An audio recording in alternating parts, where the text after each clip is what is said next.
right, folks, welcome here. We are live from Pleasant Grove. It is senior night tonight. We've got several of these senior football players that we will honor this evening. You remember last home game, we honored our band, drill team, and cheerleaders. Tonight is our senior Hawk football players. We're going to turn it over to Quinn Stanfield for Pleasant Grove senior night.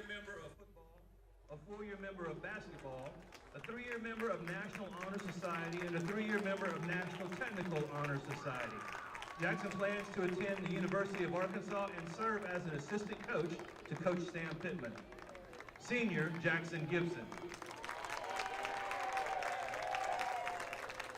Our next senior is Caden Allen, the son of Billy Allen and Tisha Jenkins, and the stepson of Kim Allen. Caden is a 3-year member of football, and Caden is currently undecided where he will attend college, but plans to become a football coach. Our next senior is Joseph Bailey, the son of Jeff and Candace Bailey. Joseph is a 3-year member of football, a 2-year member of soccer,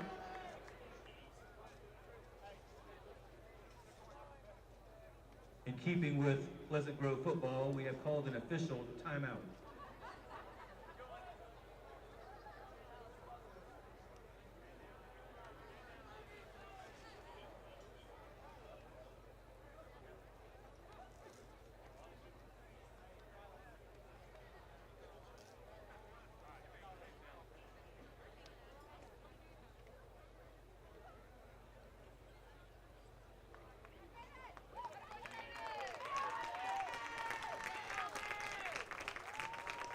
Once again, senior Caden Allen is the son of Billy Allen and Tisha Jenkins and the stepson of Kim Allen. Caden is a 3-year member of football. He's currently undecided where he will attend college, but plans to become a football coach. Senior Caden Allen. Our next senior is Joseph Bailey, the son of Jeff and Candace Bailey. Joseph is a 3-year member of football, a 2-year member of soccer, a 3-year member of track, and a 1-year member of robotics. Joseph is also undecided where he will attend college, but plans to major in engineering. Senior Joseph Bailey. Our next senior is Jalen Boardley, the son of Toby Robertson and Shantara Boardley, and the nephew of Jared and Kimbry Patterson, and grandson of Bruce and Lysandria Robertson. Jalen is a 4-year member of football, a 3-year member of basketball, and is a TEA certified educational aide. Jalen is undecided where he plans to attend college, but plans to major in kinesiology and become a football coach. Senior Jalen Boardley. Our next senior is Justin Castile. Justin is the son of Ricky Castile and Monica Griffin. Justin's a 2-year member of football, a 3-year member of track, and a member of basketball. Justin is undecided where he will attend college, but plans to major in business. Senior Justin Castile.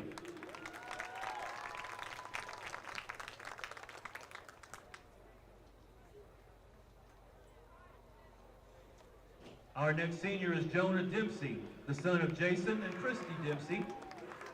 Jonah is a 4-year member of football, a 1-year member of track, and a 3-year member of National Honor Society. Senior Jonah Dempsey.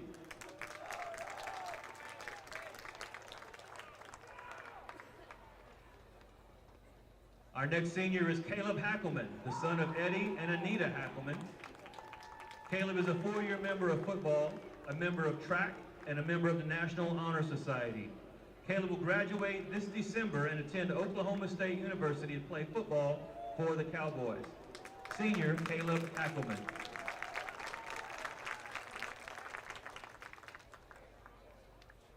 Our next senior is Akari Johnson, the son of Anthony and Sukardi Johnson. Akari is a 3-year member of football, serving as captain, a 2-year member of basketball, and a 3-year member of track. Akari will graduate in December and enroll in January at the University of Arkansas to play football for the Razorbacks. Senior Akari Johnson.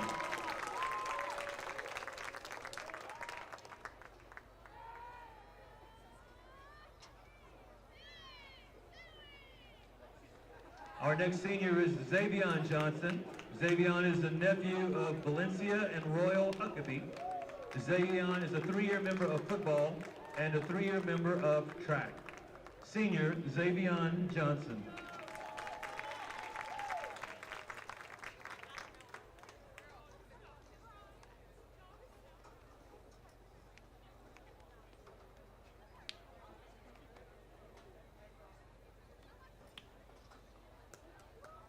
Our next senior is Caleb Jones, the son of Brandon Jones and Leslie Judkins, and the stepson of Renee Jones and Jeff Judkins. Caleb is a 4-year member of football, a 4-year member of soccer, a 4-year member of track. He's a 1-year member of sports medicine, a 3-year member of National Honor Society, a 1-year member of National Technical Honor Society, a 2-year member of Student Council, and has earned his personal training certification. He is also a leader in his church youth group. Caleb plans to attend the University of Central Arkansas and major in physical therapy. Senior Caleb Jones. Our next senior is Cade Martin, the son of Cliff and Jessica Martin. Cade is a 4-year member of football, a 4-year member of baseball, and a 2021 state baseball champion. He's also a member of National Honor Society. Cade is undecided where he will attend college, but plans to pursue a degree in business. Senior Cade Martin. Our next senior is Caden McFadden, the son of Shanice Walker and the late Keith McFadden. Caden is a 4-year member of football, a 2-year member of baseball, and a 2-year member of track. Caden will graduate in December and enroll at Duke University to play football for the Blue Devils. Senior Caden McFadden. Our next senior is Torian Phillips, the son of Stephanie Ellis and the stepson of Kevin Davis. Torian is a 4-year member of football and a 4-year member of basketball. Torian's undecided where he will attend college at this time. Senior Torian Phillips.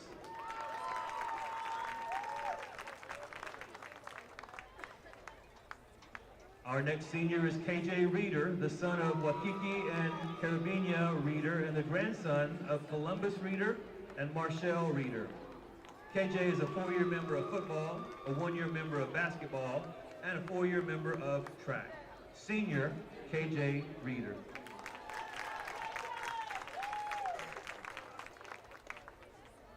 Our next senior is Noah Sexton, the son of Courtney Sexton and the late Micah Sexton. Noah is a 4-year member of football, a 2-year member of National Honor Society, and a 4-year member of Encore Theater. Senior Noah Sexton.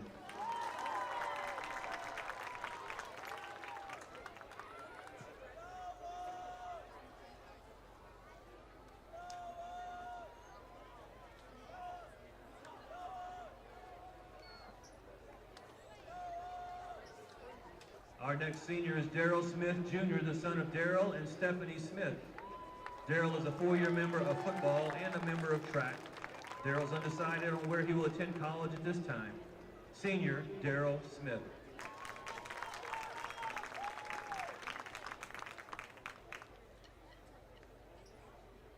Our next senior is Wyatt Smith, the son of David and Grace Smith. Wyatt is a 2-year member of football, a student coach, and a member of National Honor Society. Wyatt plans to attend college in the Philippines and major in art and history. Senior Wyatt Smith.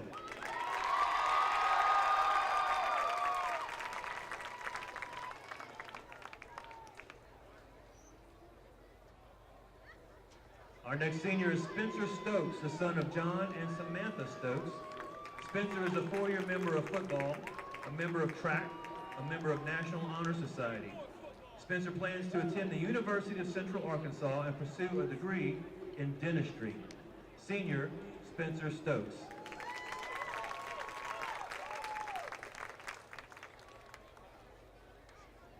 Our next senior is Eddie Tank, the son of Demetria Peters. Eddie is a 2-year member of football, a 2-year member of track, and a 3-year member of the Pride in Motion Band and Solo and Ensemble. Senior Eddie Tank.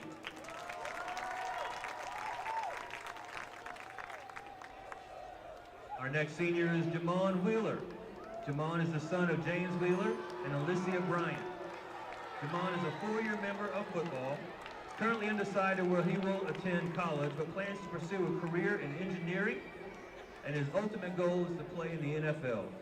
Senior Jamon Wheeler.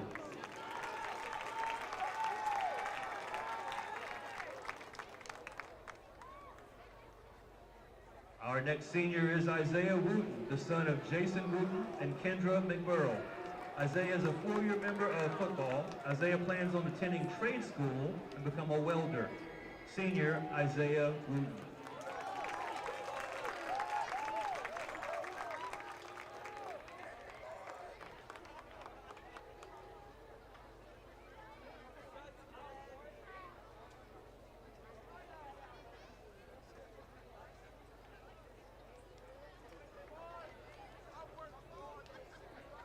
Our final football senior is Christian Reitner, the son of Crystal Ferris and the nephew of Coach T.J. Cole. Christian is a 4-year member of football, a 2-year member of track, and a member of National Honor Society. Christian plans to attend trucking school. Senior Christian Reitner.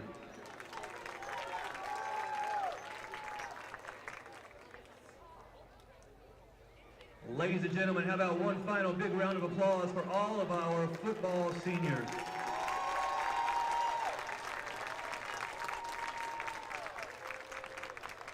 Now under the leadership of athletic trainer Stephanie Bridges, our senior athletic trainer assistants are Zachary May, the son of Stephen and Nikki May. Zachary is a 2-year athletic sports medicine assistant and has earned his personal training certification and Adobe Premiere pre-certification. He's a 3-year member of football, a 4-year member of First Priority, a 3-year member of PGTV, a 1-year member of HOSA, a 1-year member of National Technical Society, and a 1-year member of track. Senior Zachary May. Our next senior is Grady Muller, the son of Craig and Lori Muller.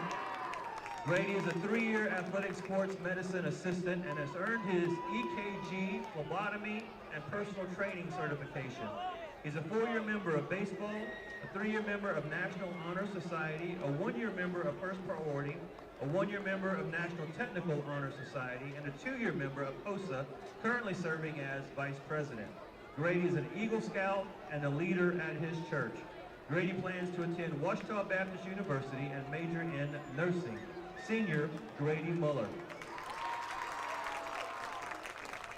Our next senior is Dawson Palmer, the son of Matthew and Jessica Palmer. Dawson is a 2-year athletic sports medicine assistant, a 4-year member of Shotgun Club, a 3-year member of National Honor Society, a 3-year member of National Technical Honor Society, a 1-year member of Student Council, and a 1-year member of First Priority, as well as an Eagle Scout. Dawson plans to attend Baylor University. Senior Dawson Palmer. Our next senior is Alex Taylor, the daughter of Zach Taylor. Alex is a 3-year athletic sports medicine assistant and has earned her CPR, EKG, and phlebotomy certifications. She's a 3-year member of HOSA, currently serving as Vice President, a 3-year member of National Honor Society, a 2-year member of Student Council, a 2-year member of Kietz, and a 1-year member of volleyball. She also does cytology prep at Wadley Hospital. Alex plans to attend University of Arkansas at Little Rock to pursue a career as a certified registered nurse anesthetist. Senior Alex Taylor. Our final senior of the evening is Trent Walker, the son of David and Aaron Walker. Trent is a 1-year athletic sports medicine assistant, a 4-year member of cross country, and a 3-year member of the UIL Current Issues and Events team. Trent is currently enlisted in the Air Force and will continue to serve our country. Thank you for your service, Trent. Ladies and gentlemen, senior Trent Walker. And if you would, one final round of applause for all of our athletic trainers and for all of our seniors. Thank you for participating this evening.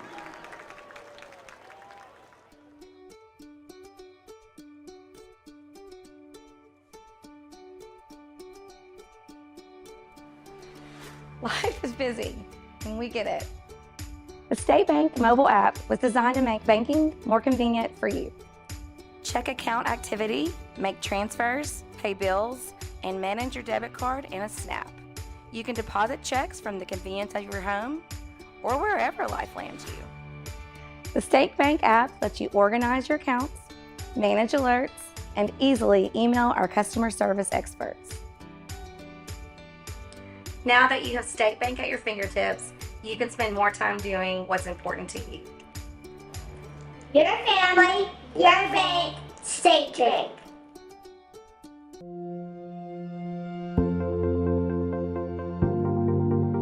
We are excited to announce here at Texarkana Emergency Center and Hospital that we have expanded our capabilities to better serve our community. As a hospital, we have the capability for inpatient services.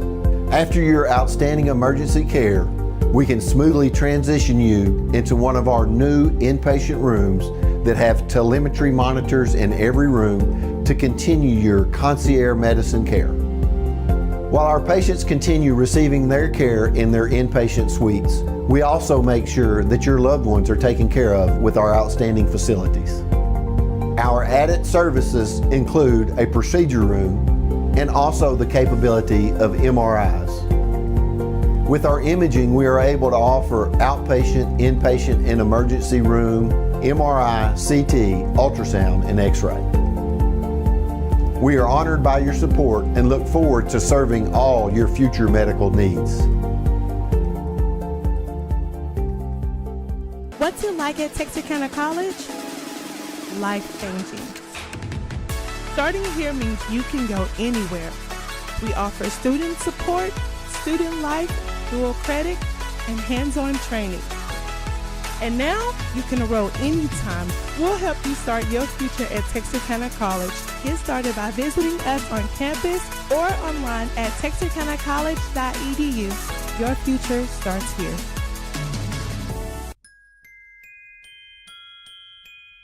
Ho, ho, ho! Merry Christmas!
Here at Local Habit Coffee Company, we are true coffee connoisseurs and the area's only third wave coffee shop. We are excited as football and fall rolls around to introduce this year's fall drink lineup. We have an all-organic homemade pumpkin spice latte, a delicious s'mores latte, and finally, a smoked maple bourbon cortado that can only be described as fall in a cup. No matter what your preference, you can get your dose of fall right here at Local Habit. We cannot wait to see you in one of our shops, and remember to go make something good happen.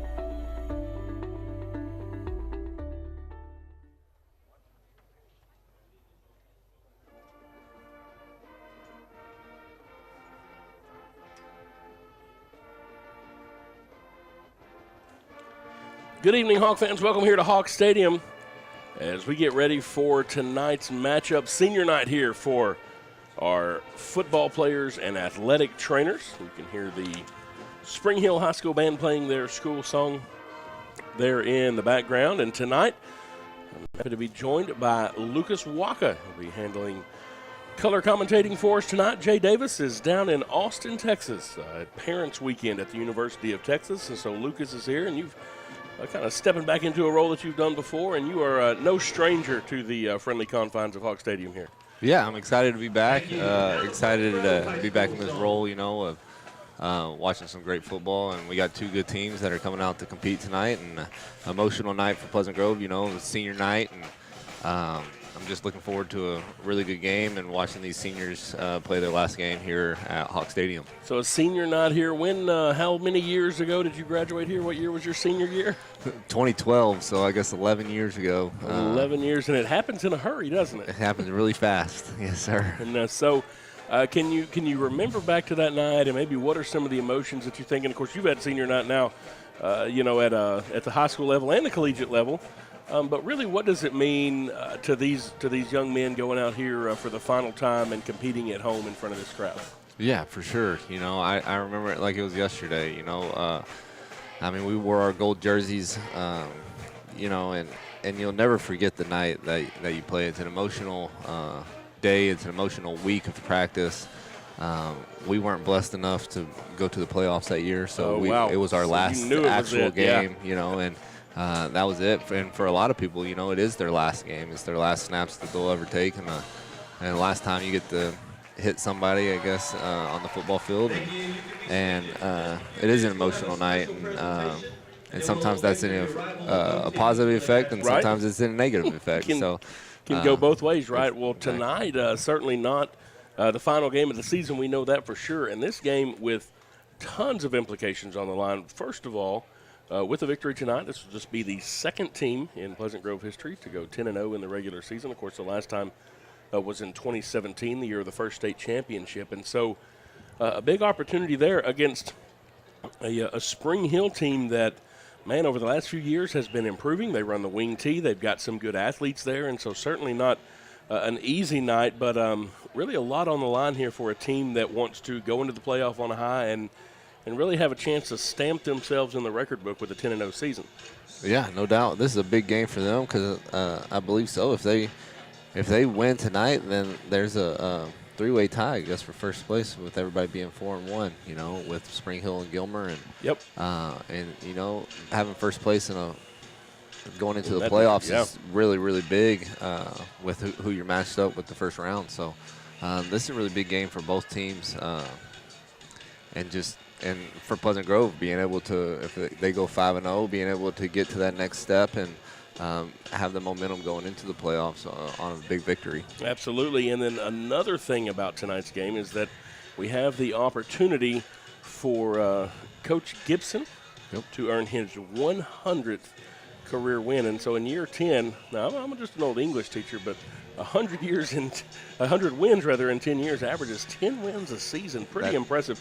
But really just I think something's indicative of the impact that Coach Gibson has made here at Pleasant Grove since he's been here. Yeah, I was blessed to be able to coach under him for a couple years, and I was blessed to be able to talk to him a little bit when he first came here, be able to meet with him quite a bit, and the level of respect I have for Coach Gibson is out of this world. The way that he motivates his players to be able to go out and compete, and the way that he has the belief system that they are gonna win, and they are the best team on the field, and it's not just in the game of football. He builds those guys up in every way possible. Like they're really good kids in classroom. He makes sure that's a must, and in the spiritual world, he's very, very, very spiritually gifted to these kids, and just having somebody be able to be a leader like that is not just huge for Pleasant Grove, but also huge for the community.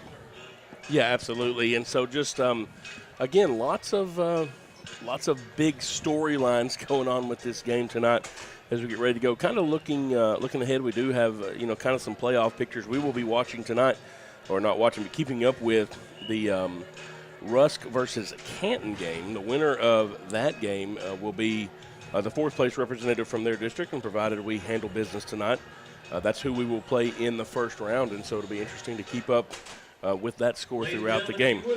Right now, we have a very special presentation going on the field. Each year, the Texas High School Coaches Association partners with the College Football Playoff Foundation for the Extra Yard Teachers Recognition Program.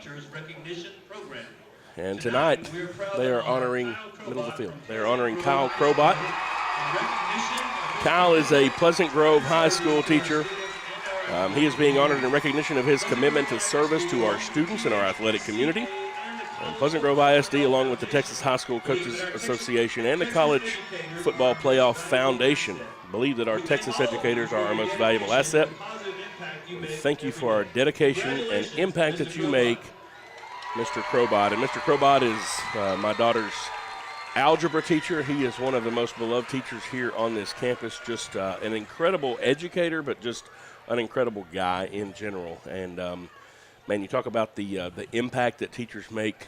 Mr. Crobot is one of those people who certainly makes impact. And so our team, the football team, our athletic department, nominated him this year, and he has been named the Texas High School Coaches Association Extra Yard for Teachers recognition program. So just really cool to get to see that there. And his son is a 7th grader, so he's a Hawk. He was out here on the field last night, got to call his name, got him a run-in out there on the 7th grade football team. And so just really ingrained in the community, and so certainly glad to honor him here at this game tonight.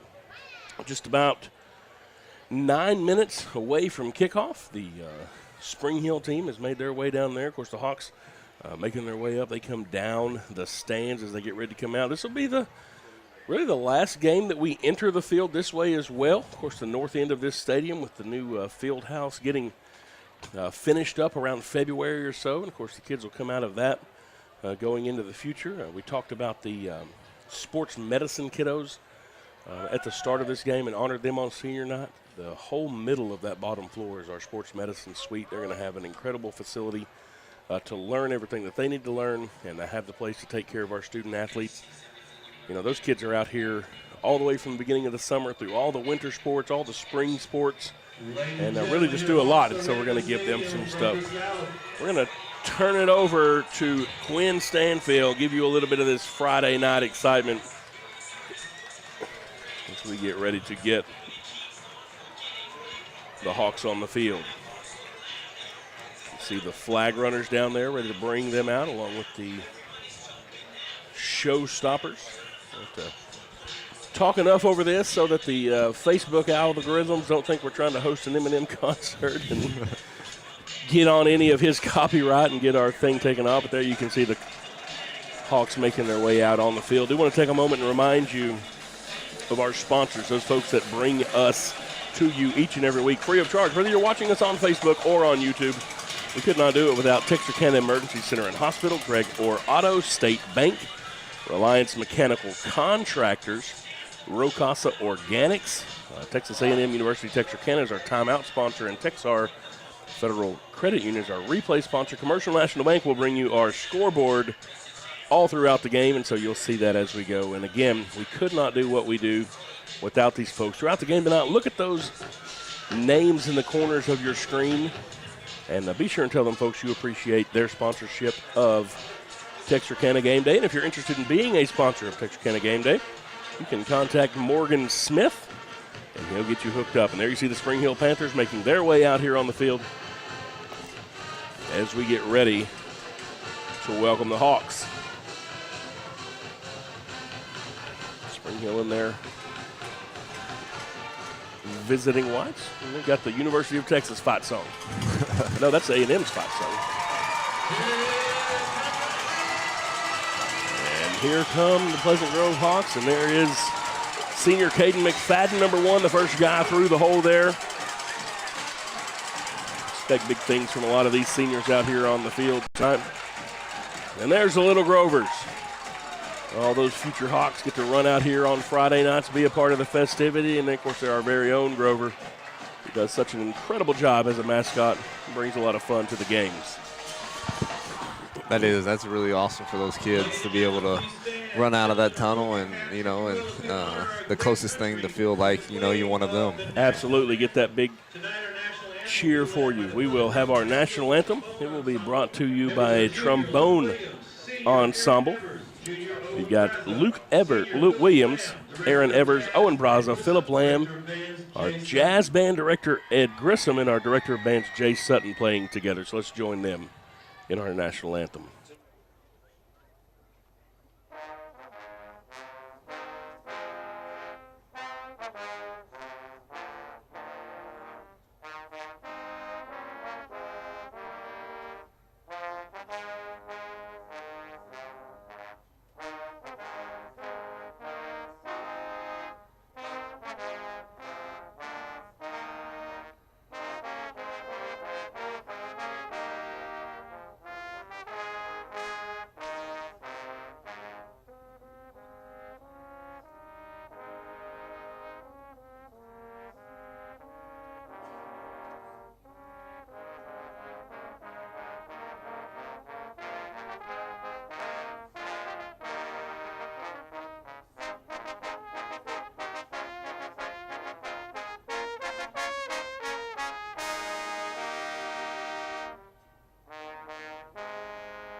All right, great rendition of the national anthem there. And one of those things that always gets you fired up. Got the captains heading out there to the field now for both teams. Looks like for the Panthers we have number 2, Dwaylon Richardson. Number 50. Oh, I guess that's 50. 60. Brett Andros. Number 52, Ace Bateman. And Number 18, Carson Tidwell. For the Hawks, number 8, Jalen Bordley. Number 2, Akari Johnson. Number 4, Jackson Gibson. And number 75, Big Caleb Hackelman. And I've known that young man since he was little bitty Caleb Hackelman, and now I got to reach up and grab a hold of his shoulders if I want to say hi to him. And that is a big kid. Big kid, and man, those four dudes out there on the field, just some great young men, both in the classroom, in the hallways, and then out here on the field. And I know they're excited to be out here on senior night. So we've got the referee explaining each thing to both sides. And you know, did you, of course, you played defense at the college level and all that. Did you always want to start on defense? Did you want to let the offense maybe get out there and try to get going first? Kind of what's your take on that? I always liked starting on defense. It was a way, you know, to set the, I guess what they call the tone, you know, of the game. So I love doing that, just not because I was usually pretty hyped up player and I was ready to get out there. Right, but yeah, get something going. Yeah, it was a good thing, and I always knew, like, if we were able to start on defense, then we come out at halftime and we're up, then we're able to go up by 2 possessions, you know, or say we're tied game, we're able to go take the lead and start in the second half, you know, and so. How we want to do it? Well, the Hawks will start on defense, so I guess you got your wish as far as that goes, and now Quinn Stanfield, as only he can, gets everyone in the stands fired up. Our final game here. The 9-0 Pleasant Grove Hawks ready to take on the Spring Hill Panthers. Lots of opportunity for history to happen tonight. Second 10-0 season, 100 wins for Coach Gibson. Must-see TV appointment television. The Rangers already won, so we don't got to wait on that game tonight. Best thing on TV tonight here is some Pleasant Grove Hawk football.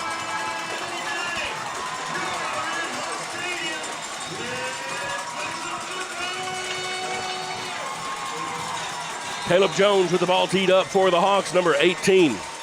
Carson Tidwell, the man deep on the left side for the Panthers. This one will be scooped up on the opposite side. That's Dwayne Richardson.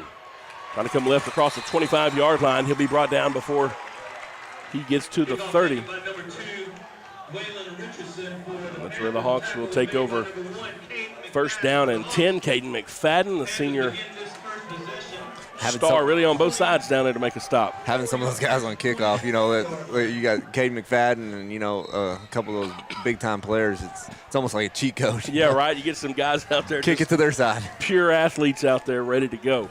Spring Hill, a wing tee style offense, and so I expect lots of running for them. One man out wide to the left is Richardson. Quarterback is Travis Allen. In the pencil, hands off tailback, and he is going to get nowhere. And the first man in there is number 36, B.J. Rochelle. Rochelle came in about halfway through this season, moved back from out of town back to Texarkana, back to Pleasant Grove, and his presence has been felt. He's a very good player. I remember him as a freshman, and then he moved away when he was a sophomore, and, man, he's a really good football player. He and Eddie Tank have sewed up a lot of the middle of that defense. Now Spring Hill looking over to the sideline to get the call from the coaches.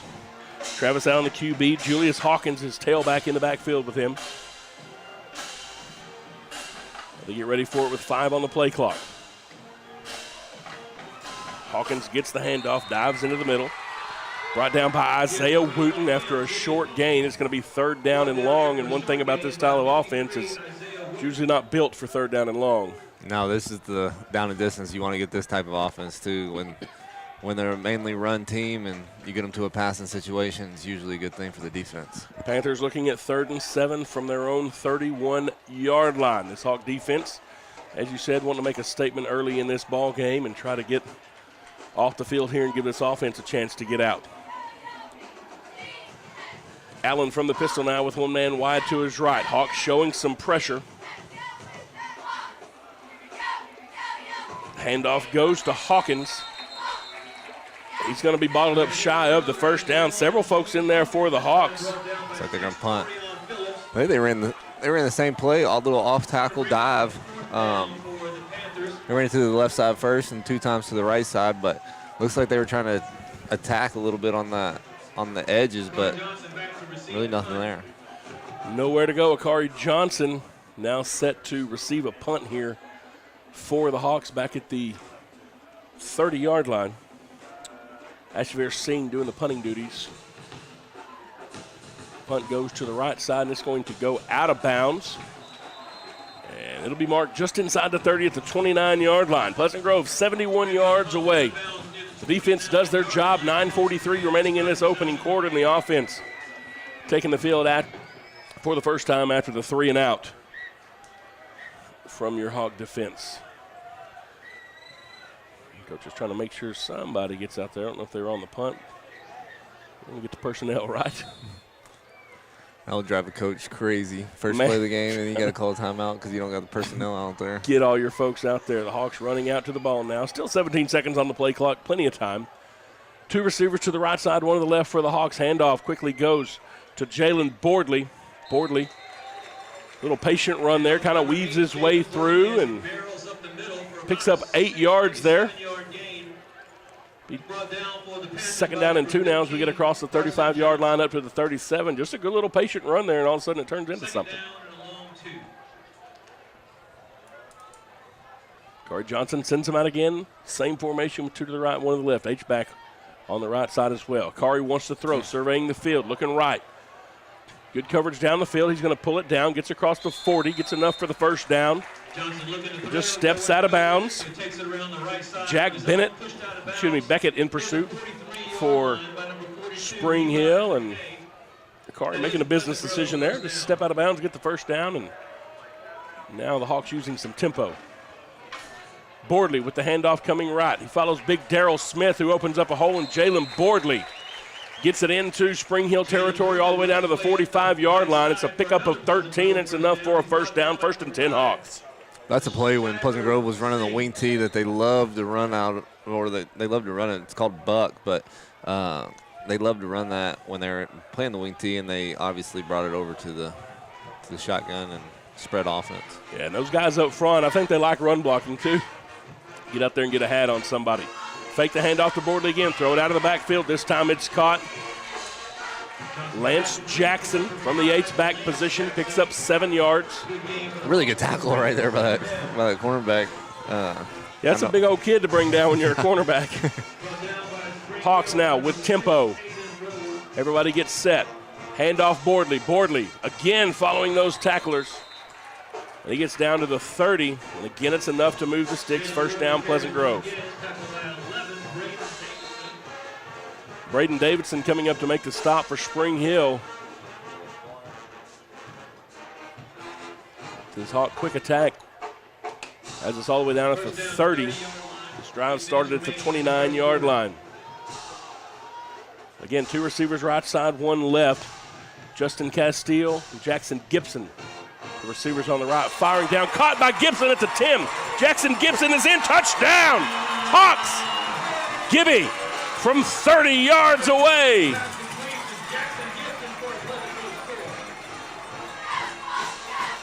Jackson Gibson has become one of Akari Johnson's favorite targets this season. Those little crossing routes has an uncanny ability to find himself open, and that time he does, and there's a little speed there at the end to punch it in. There's a couple guys wide open. There's a guy on the seam, and I was like, hey, throw it to him. But then, obviously, the corner route came wide open. He was able to throw a strike in there, and Hawks go up by 7. Caleb Jones' kick is good, and we'll get the replay here. And, yeah, lots of places for Akari to go. Finds his best friend Jackson there at the 15. He does the rest on his own. 7:51 remaining in the first quarter. Hawks 7, Panthers 0. We'll take a break. You're watching Pleasant Grove Hawk football on Texarkana Game Day.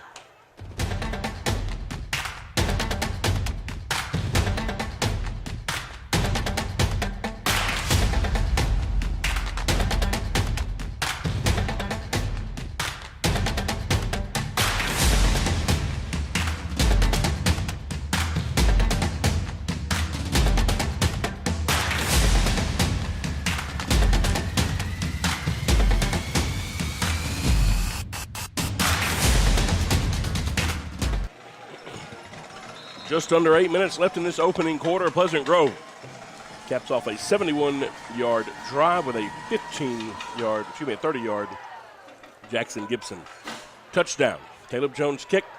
Field at the 10. A little throwback over here, and Spring Hill trying to use some trickery. And they got a man going, and he gets knocked out of bounds. It's number 18, Carson Tidwell. And Richardson fielded it, threw that over there. Caden McFadden again, though, on the tackle.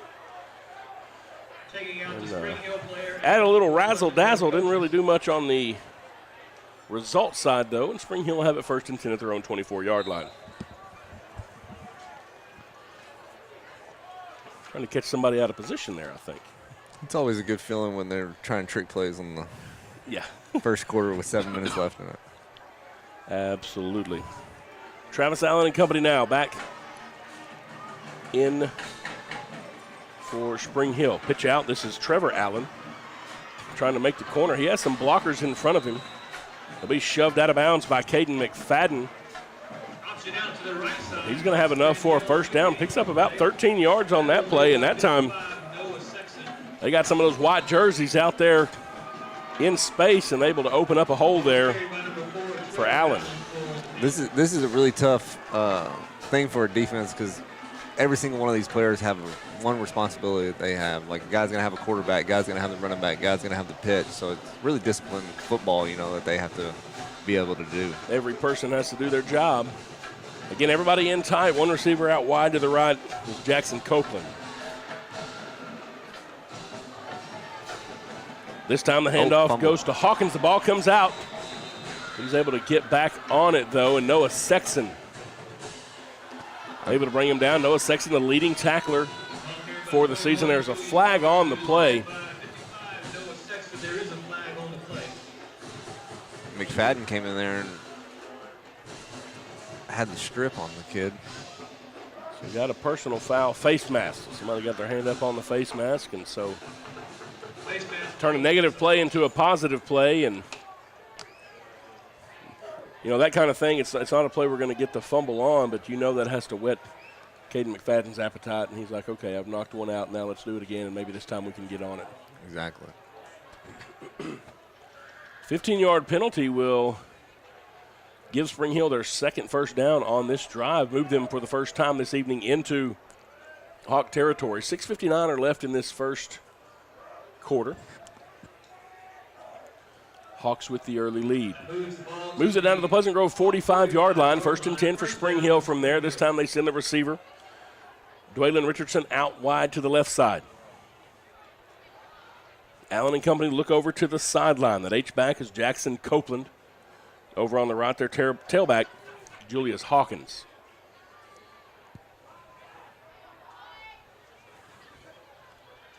Allen in motion now. The handoff to Hawkins. He looks to go in the middle, and he is going to be wrapped up immediately. And again, B.J. Rochelle right there in the middle, and Eddie Tank comes in to help clean it up.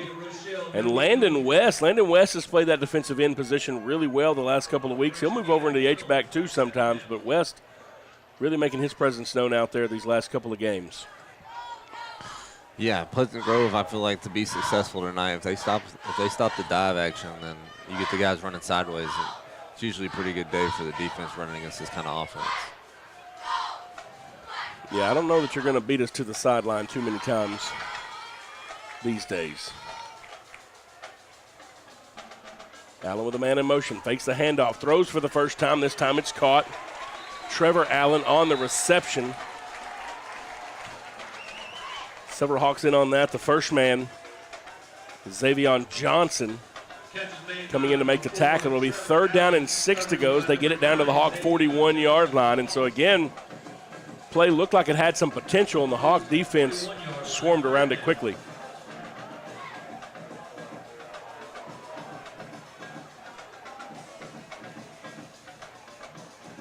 Allen with the hard count. Now looks over with 13 seconds on the play clock. Gets his offense in order. They need 6 here for the first down. A little misdirection, and they have a seam. That's number 4, Trevor Allen. He is in. Touchdown, Spring Hill. And that was a good play design. They got the Hawks moving one way and a little counter back the other way. Counter back the other way. Saw the linebackers flowing one way and blocked down on the other side. Had those two guys pulling around and kicked them out and didn't get touched. Now an extra point from Alejandra Jaquez from tying this thing up.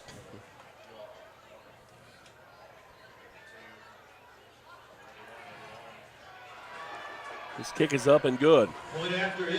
5:19 remaining in the first quarter. We're all knotted at 7. And there you see just a wide open hole, and by the time he got past the defense, Trevor Allen showing a little speed there. We're tied at 7. You're watching Pleasant Grove Hawk football on Texarkana Game Day.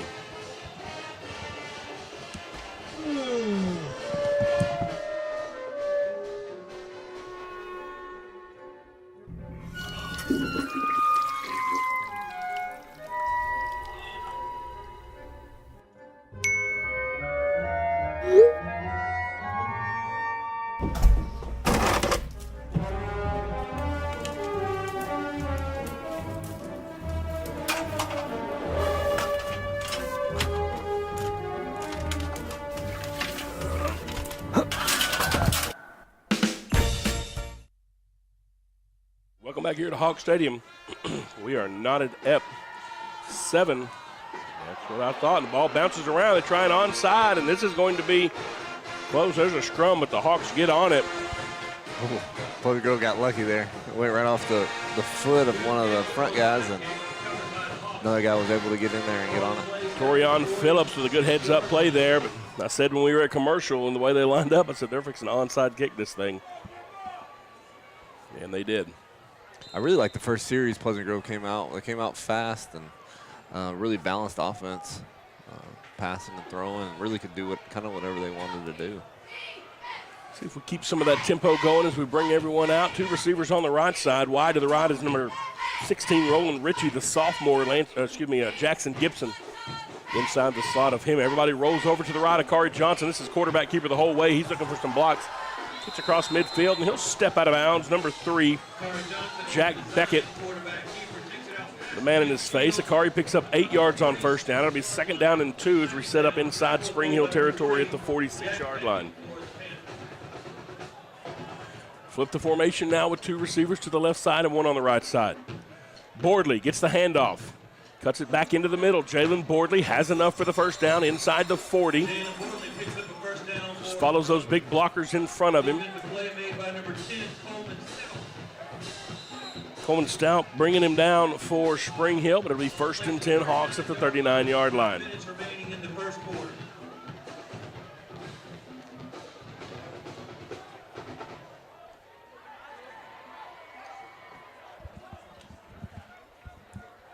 Now 2 receivers split to each side as they send Lance Jackson into the slot. This time it's caught Torian Phillips. He's trying to follow a couple of blockers. Torian Phillips is at the 20 and breaks free. They're not going to get him. Touchdown, Hawks. Torian Phillips, the senior.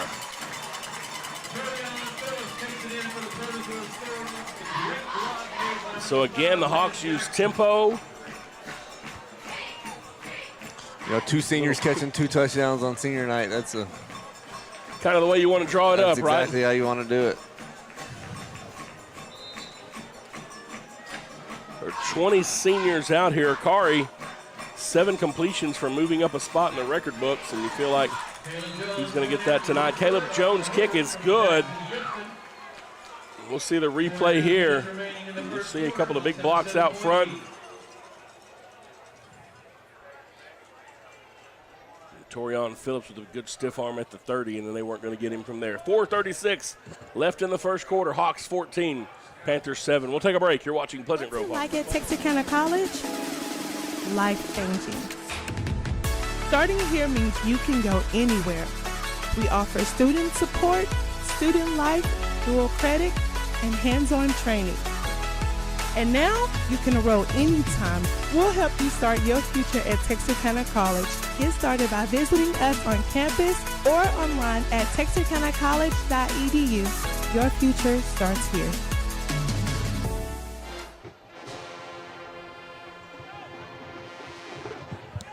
All right, folks, welcome back here to Pleasant Grove. 4:36 left in the first quarter. The Hawk offense strikes quickly once again. Caleb Jones with the ball teed up at the 40, and Pleasant Grove may try their own onside kick here. And they do, and it's going to bounce around, but it goes out of bounds, and so Spring Hill will get it, and the Hawks say, hey, we can play this game as well. The thing had a little bit of speed on it by the time it got there. Yeah, it rolled right off that guy's arm and, just went out of bounds, but it's a pretty good one. You were kind of waiting for that last hop to get up in the air, but it just never really did. Stayed low, so it will set Spring Hill up inside Pleasant Grove territory at the 45-yard line. They were able to score on a counter play last time from Trevor Allen. He showed the speed that he has, and we've got a 1-score game here with 4:35 in the opening quarter. Same formation now for Travis Allen and company. The back is Hawkins.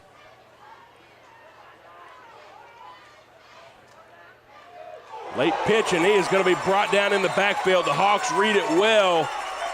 Xavion Johnson, the senior.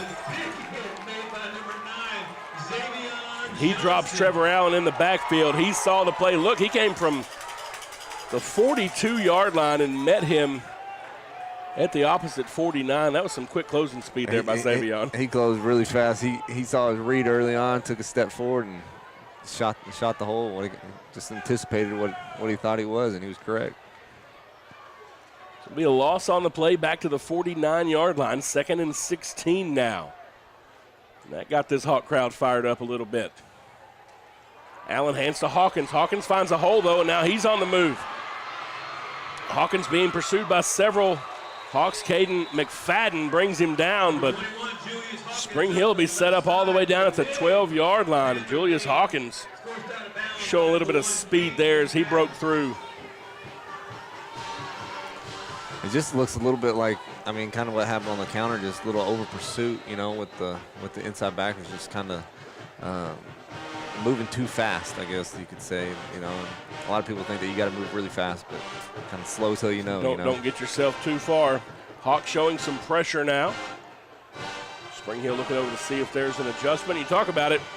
Assignment football, assignment defense against these kinds of teams because you can see how dangerous it can be. Late pitch again to Trevor Allen. And the Hawks out there on it. Ty Boozer, outside linebacker, making the tackle. Short game on the play before he's brought down by 28. Ty Boozer, it's going to be second down.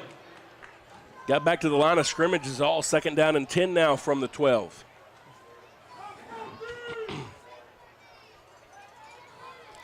Big stop here for the Hawks to get them the 3rd and long, and hopefully they can hold them to a field goal attempt, I guess. Be a good place for a turnover here, Pleasant Grove. Let's see what we can do here. Spring Hill going to split 2 receivers to each side as they bring DeKylan Johnson over onto the right side now of the formation. And they want to throw, and they get it. Try to get it to him. It's incomplete. Bounces out of his hands. Justin Castile was closing over there on him. Looked like Travis Allen just put a little bit too much on that one. And now we're 3rd down and 10. Johnson. It's going to bring them 3rd down for the Panthers. I'm not sure if he caught that, if he would have appreciated what happened with Castile coming over there. Yeah, kind of threw it right into him. 3rd and 10, chess game. OC versus DC here. Back to the single receiver set out to the left side. Quarterback rolling left, trying to get some protection. Firing, it's going to be tipped. Nearly intercepted. Landon West had a chance at it. I didn't see who got their hands on it up there at the line, but one of those big cats up front got a hand on that ball. Now on 4th down, let's see who was able to get up here. Wooten. And I'm telling you, Landon West close to that. Landon West is sure-handed. They're just a little bit short, and so now we go for a 29-yard field goal attempt. That kick is up, and it's good. They get the friendly bounce off the post. 2 minutes and 34 seconds left in the first quarter. Hawks 14, Panthers 10. We'll take a break. You're watching Pleasant Grove Hawk football on Texarkana Game Day. What's it like at Texarkana College? Life-changing. Starting here means you can go anywhere. We offer student support, student life, dual credit, and hands-on training. And now you can enroll anytime. We'll help you start your future at Texarkana College. Get started by visiting us on campus or online at texarkanacollege.edu. Your future starts here.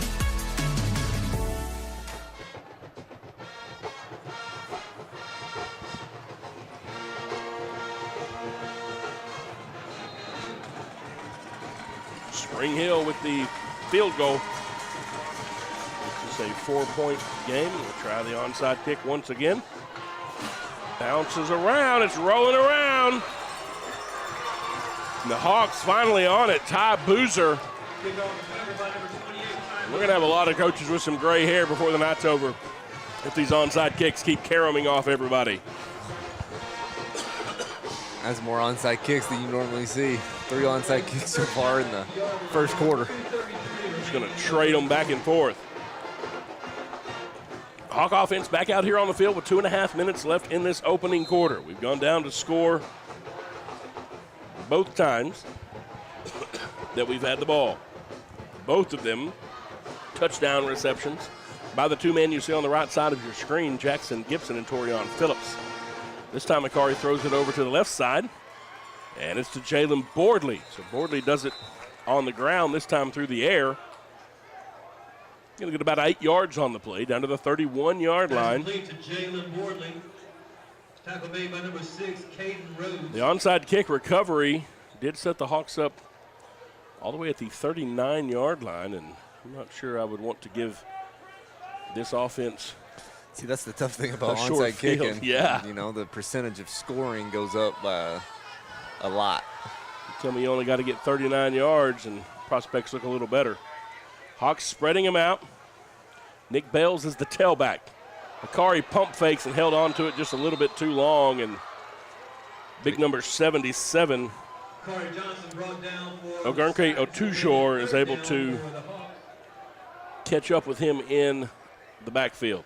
Yeah, a couple more seconds. He had big Lance Jackson running around over the or running a post route, and it was going to be all she wrote. Ran out of a little bit of time there. Be third down for the Hawks now, and the sack backs them up. Makes it 3rd and 8. I feel like the Hawks in 4-down territory here on this side of the field. A little bit of a tighter formation now. 2 receivers out left.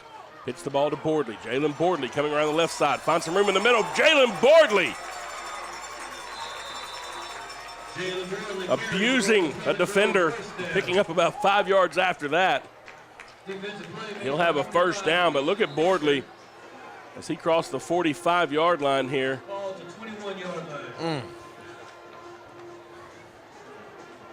Carson Johnson may get credit with half a tackle, but I don't know if he wants it. Hawks quickly back out there now. This time, Justin Castile with the quick catch. He picks up 8 yards, gets it down inside the 15 to the 14. 2nd and 2, and the Hawks using tempo now. Hand off to Boardley. Boardley cutting it into the middle, tripped up. He'll lean forward for enough for a first down. It'll be 1st and goal, Hawks at the 10. Carson Tidwell just able to get a hand on Boardley's ankles and trip him up. Hawks now back to the line quickly again. Akari to Boardley. Boardley brought down right at the line of scrimmage. That time, good play there by Levi McKay.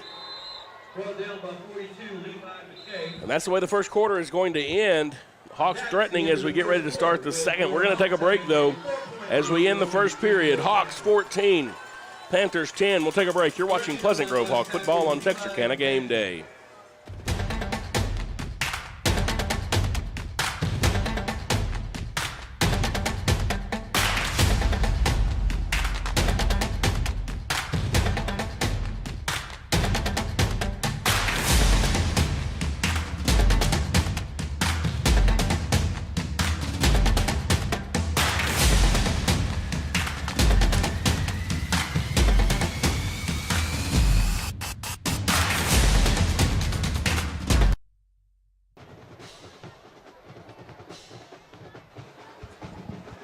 All right, Hawk fans, welcome back as we get ready to start the second quarter. Pleasant Grove leading at 14-10 here on senior night. 2nd down and 10 to go.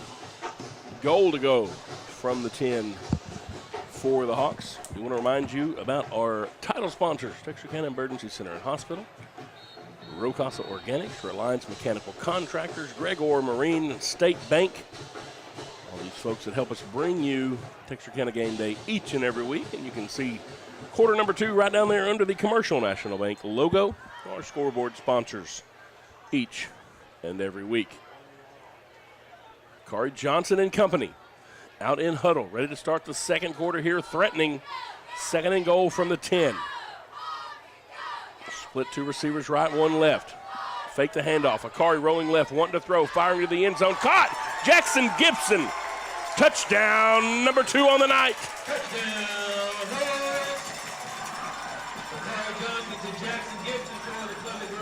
Kari Johnson with 3 touchdowns this evening, 2 of them to that man right there, Jackson Gibson, doing everything he can to help his dad pick up win number 100 here on senior night. Yeah, I don't think people realize how many wins, 100 wins. It's a lot. 10th season, having 10 wins a season. And yeah, that's exactly right. You start averaging. Coming to a program that was, and I was in this program. Right. That was not very good, you know. We were good early on, and then, you know, when you had a few issues over the years. 11, 12, 13, 14, just wasn't very good teams, you know. And he came in and changed the programs around. And, I mean, any coach that averaged 10 wins a season throughout his career is, you can't say enough good things about him, especially at the high school level. And some people get complacent with it, and some people think, you know, that it's a normal thing, that it becomes expected. But having a team that comes out and does it over and over and over and wins over and over is a really, really hard thing to do. I think it's easier coming from a losing team to go to winning, but staying a winning team is one of the hardest things you can do in any kind of sport. Yeah, because everybody's coming towards you. We talked about the Rusk versus Canton game. That's the one we're watching closely tonight. They look to be our first-round opponent in the playoffs. Rusk leading that one 7-0 as they start the second quarter there. Hawks this time a high end-over-end kick. It'll be bounced down to the 20. And to the 30-yard line, Dwaylen Richardson. He's there, and he's going to be brought down by Jaden Scales. He's a sophomore. He's played a great season, one of those young Hawks that you like to see. Yeah, I think he's going to be a really good football player after these seniors graduate, that are in the secondary, and it'll be his time to shine in the next couple of years.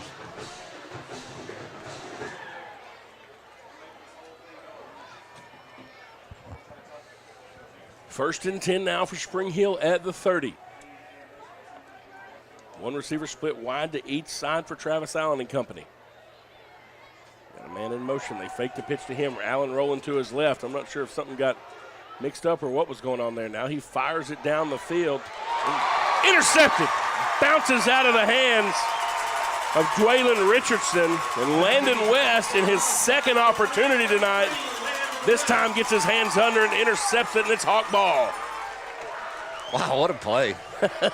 Man, I know he was sick about the one earlier. He just couldn't quite get to it, and that time he gets there. They could have had a pick 5 yards from the line of scrimmage, and then you got that pick 30 yards from the line of scrimmage at middle linebacker. That's pretty tough to do, Covering some ground there for sure. Yeah, you are. Ball plays at the 41-yard line, 11:39 remaining in the first half. So now the Hawk offense back out on the field at the 41-yard line. Two receivers left side, one receiver right side. Akari Johnson wanting to throw. Firing left, caught, Lance Jackson inside the 40. Two boys were around him, but there was a man in the middle. Yes, sir. And Lance Jackson jumps up and pulls it down. Hawks quickly back to the line. There's a flag on the play here. Nick Bells carries it off tackle to the left, and we'll sort out the laundry.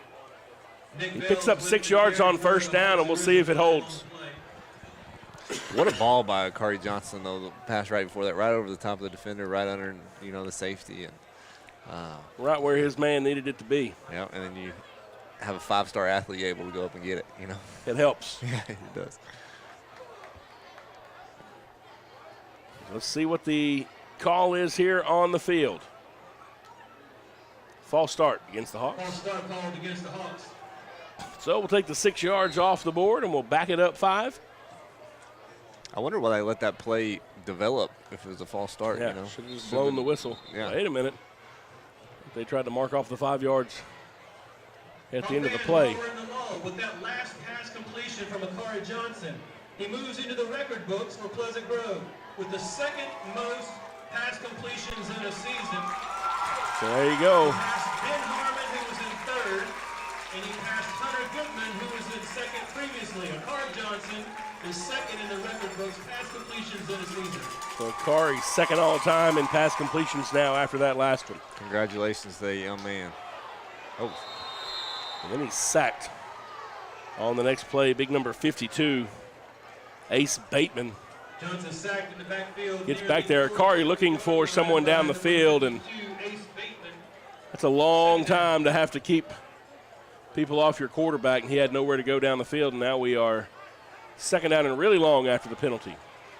Jalen Boardley is the tailback, 2 receivers to each side.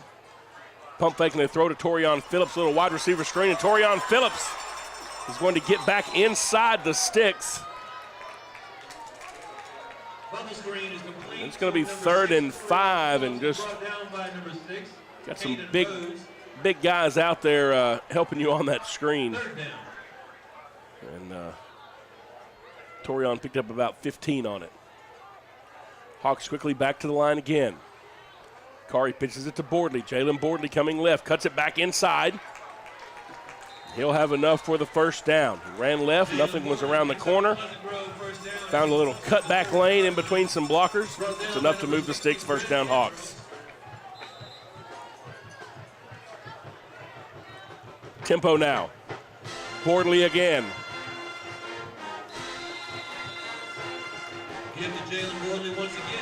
Picks up about 4 or so. Gets it inside the 25 to the 24. The Hawks want to move with speed. Spring Hill going to call a timeout. We're going to take a timeout with them. Timeout's brought to you by Texas A&M Texarkana. This is Pleasant Grove Hawk football on Texarkana Game Day.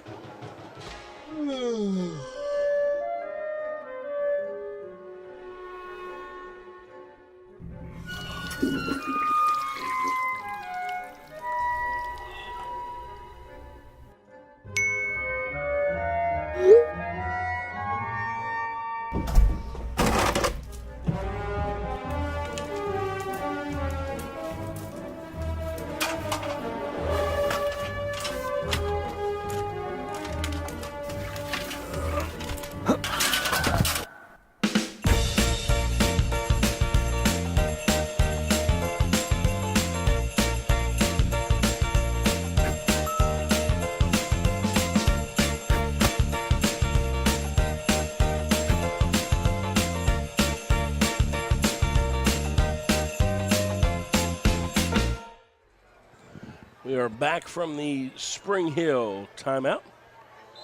There you see the Hawk fans up in the stands. Corey Johnson and company now. 2nd down and 6, and he wants to throw. Steps into the pocket, firing toward the end zone. Incomplete, just out of the hands of the would-be 3rd touchdown reception for Jackson Gibson. I believe it should be 4th down, correct? This should be 4th down. We had a penalty. And then they got a sack. We got sacked, so that was 2nd down. And then the pass. Oh, we got a first down, though. Maybe not. I think we got a first down with Bordley after that. I could be wrong. Pitch out Caden McFadden with a run. Big stiff arm at the end. Now it's 4th down. Yeah, I think Bordley got a first down in the middle of that. Everybody was moving fast. I do know that. Everybody was moving fast. Now it is 4th down, though. Big 4th down here for both teams. Spring Hill trying to keep this thing close. Pleasant Grove trying to stretch it far here. There's 9:25 with the clock rolling here in the first half. Kari fakes the handoff, rolls to his right, has a man caught. Lance Jackson, he makes the first man miss, and then he's in. Touchdown! Hawks, Lance Jackson. And you got to use more than your arms if you're going to bring down number 5. And usually more than one person. Yes, that's more than me. I know that. More. Yep. One person with their arms. Unable to get that one done. And now we wait on a Caleb Jones extra point. Snap back kick is up. And it's good. 9:13 left in the first half. Hawks 28. Panthers 10. We'll take a break. You're watching Pleasant Grove Hawk football on Texarkana Game Day. Look here. Lance Jackson. I'll take this. Hawks up 18.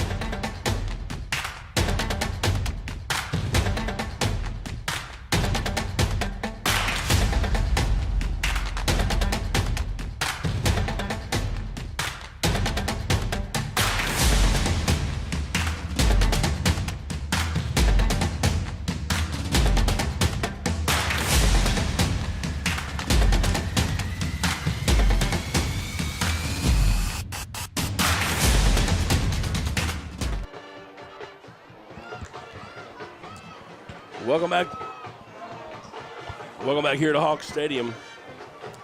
9:13 in the first half. Hawks up 28-10 now after the Lance Jackson touchdown. 4 touchdowns on the night for Corey Johnson through the air.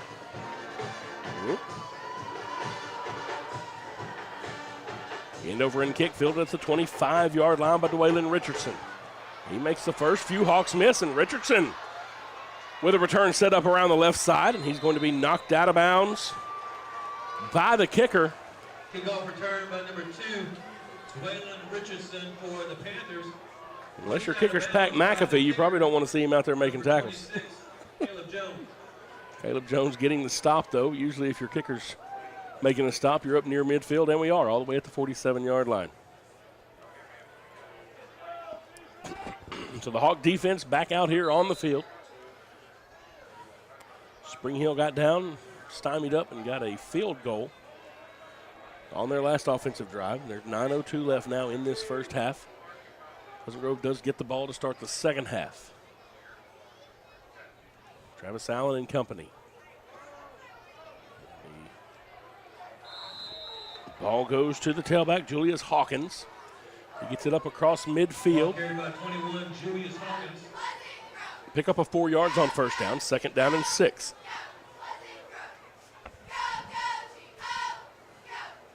Hawks with Eddie Tank, DJ Rochelle, Jamon Wheeler, and Ty Boozer across the front. Isaiah Wooten playing on one end and Landon West on the other. West with an interception already in this game. Handoff again. This time B.J. Rochelle able to slow the ball carrier down, and then Noah Sexton comes in and makes the tackle. Starting either Thursday or Friday, whichever day we don't have if we don't have a playoff game, you can see Noah with the rest of the Curtain Call Theater Productions. He is the lead actor in the musical and also the lead tackler on the football team. So That's awesome. pretty well-rounded young man out there wearing number 55. Travis Allen now waiting on the snap for the Panthers. Little counter again. We saw them with some success on that earlier. Ty Boozer makes the tackle. It'll be enough to move the sticks. Not as big of a play as earlier, but it does the job for Spring Hill. The clock now rolling inside of 7.5 minutes left in this first half.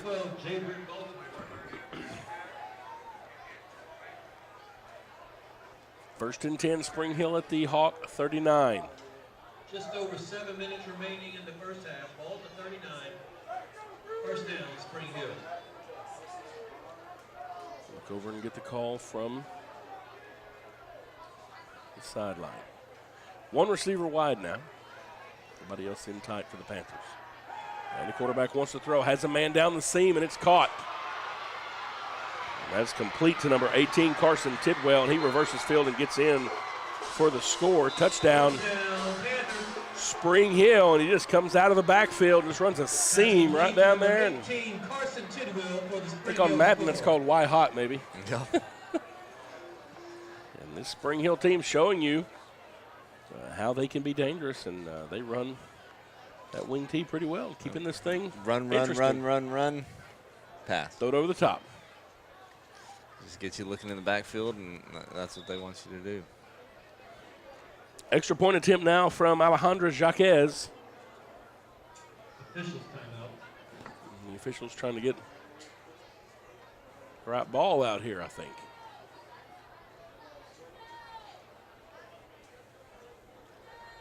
Now we've got what we need. Kicking toward the north, you can see that new field house getting closer to completion. If you've watched all of our home games this year, you've kind of seen that thing take shape over the last 10 weeks or so. Really starting to look like something.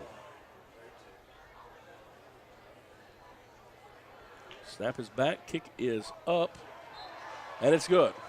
6:51 left in the first half. We're going to stay here with it. Hawks are up 28 to 17, and we'll see the pass here straight down the seam. A good run after the catch there by Carson Tidwell. Scores from around the area. Hooks leading New Boston 35-3. DeKalb up 34-12 over Redwater. Rusk still leading Canton 7-0. Last update on that one was at the start of the second quarter. Hopefully somebody will update that. Gilmer is leading Pittsburgh. That's an in-district game up 29-6. Texas High trailing Pine Tree in the second quarter of that one 7-0. Liberty Ilo up 21-0 over North Lamar. That for fourth place in District 7. And so the winner of that game will play Carthage next week. Not much of a consolation prize, but Liberty Ilo really coming on the last few weeks of the season here, trying to get something going on there. And Paris up 14-0 over Maybank. Hawks have 2 men back deep. Not sure it's going to mean anything. Every kick so far from Spring Hill has been a onside attempt. They've got both kickers there lined up. I think both of these guys have kicked. Got Jackson Copeland on one side, and this time, and now a little line drive kick, and it's going to be fielded at the 40 by Lance Jackson. If you made me choose 10 players to kick it to, he wouldn't be one of them.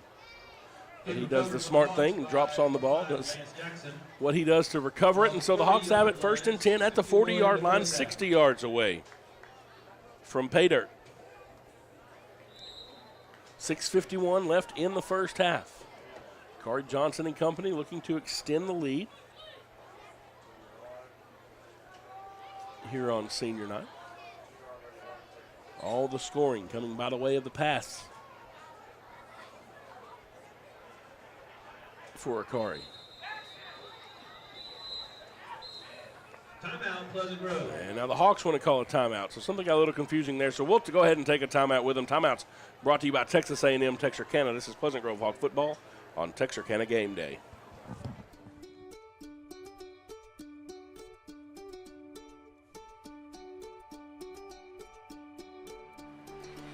Life is busy, and we get it. The State Bank mobile app was designed to make banking more convenient for you. Check account activity, make transfers, pay bills, and manage your debit card in a snap. You can deposit checks from the convenience of your home or wherever life lands you. The State Bank app lets you organize your accounts, manage alerts, and easily.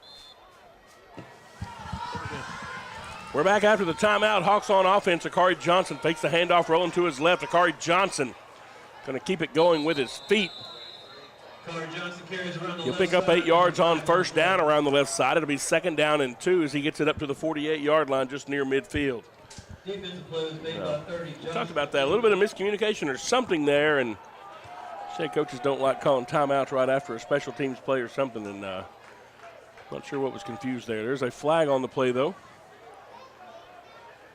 And a hold will back this thing up to the 30. So 2nd and 2 turns into a 1st and 20, and we'll take 8 yards off the stat book. So the Hawks honored 20 seniors as we started the festivities tonight. And a lot of those guys have made their presence known early in this one. 2 to the right side, 1 to the left. Akari rolling to his left, wanting to throw. Fires down the field, intercepted. Kind of telegraphed that one a little bit. He makes the tackle out the end of it, but Caden Rhodes just down there waiting for it for Spring Hill, and might have let his intentions be known just a little bit too much there. Kind of staring down his receiver. And looks like they just got mixed up, you know. It looks like Gibson was running a wheel route, and he thought he might have been running a comeback, you know, and a curl on the outside. And so Spring Hill set up inside the Hawk 20 after the turnover. And they've got a chance to get this thing back to a 1-score game.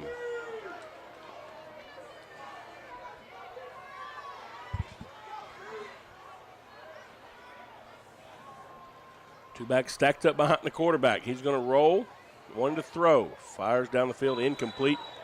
Bounced off the head of the band director. There's a reason we were in band. I was in band. I didn't want you to throw a football at me either. I don't even think she had a choice. She was looking the other way, too. Thank God her. She might take that personally. Yeah. 2nd down and 10, and looked like there was a little bit of confusion at the first of that play. Really looked like Allen wanted to hand the ball off and turn around. There was nobody to give it to. Again, same formation. Receiver out wide to the right side. Allen hands it off to Hawkins. No, he keeps it. Little misdirection there, and he tries to follow the other Allen, Trevor Allen. around the left side, and they've got a man slow to get up on the plate. The student section for the Hawks a little bit less subdued after the interception there, and they're looking for a reason to get loud and crazy. Got a man a little bit shaken up down there on the field. It'll be 3rd down and 7 to go after we get this young man attended to.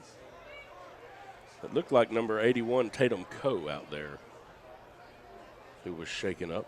Or it might have been 18, Carson Tidwell. Sometimes I get a little backwards there. 6:27 left in this first half. Again, Spring Hill threatening on this drive after an interception. Big hand for Brady Johnson. And they're able to get that lineman, young man, off the field. That's Brady Johnson. He's a sophomore.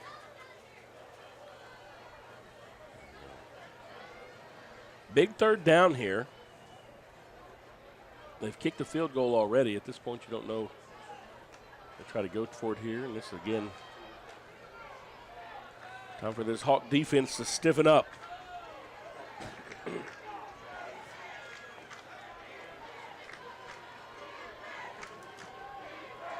Third down and 7. The ball on the Hawk 15-yard line as Spring Hill brings them out. Talon Ferguson comes in to replace the young man who was injured. Got an H-back over on the right side, Jackson Copeland. We'll see if they try to sneak him out. They run a little sweep play around the left side. It's Trevor Allen on the carry. He's going to be close to the first down yardage, but not quite get there. It's going to be 4th and 1. Several Hawks in the middle of that one, trying to bottle him up. Landon West makes the tackle, but this is a big 4th down here if the Hawks can get a stop. It puts a little pep back into the offense there. Jakari Johnson, wishes he had that last pass back. The interception setting up Spring Hill down here in Hawk territory. 4th and less than a yard to go for Travis Allen and the Spring Hill Panthers. Hands the ball to Hawkins. He leans forward. He'll have enough for the first down, just barely. Good hard run. Landon West makes the tackle. It'll be 1st and goal now for Spring Hill. They have the ball at the First down, Panthers. Hawks 7. 5:22 with the clock running here in the second quarter. Hawks lead it by 11, but Spring Hill threatening here. 4 chances to punch it in from 7 yards away, and this is kind of what these kind of offenses are built for. This time the pitch around the right side once again to Trevor Allen. He gets it inside the 5, and several of the Hawk fans over here think that they saw a hold on that play. Trying to help the men in stripes maybe. That ball all the way down to the 3. It'll be 2nd down and goal from there, so 4-yard pickup on first down. Continuing to chew up clock here. Under 4.5 now to go in the first half. Quarterback keeper, and the Hawks do a good job to get back there in the middle of that one. Eddie Tank going to be credited with the tackle on that play. Didn't say who the first guy was, though, that shot through the hole and kind of grabbed the hold. B.J. Rochelle. That was B.J. Rochelle, got through first, slowed him down enough, and Eddie came in and helped clean that one up. 3rd down and goal now from the 3. No gain on the play. That a big 2nd down play there by the Hawks here. Got to be on the lookout for some misdirection. Quarterback fakes the handoff, bounces it outside, and he is in for the Spring Hill score.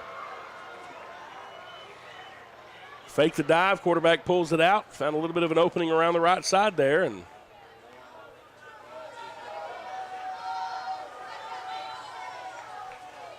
we have a 5-point ball game waiting on the extra point. I'm not sure if we wouldn't go for 2 here.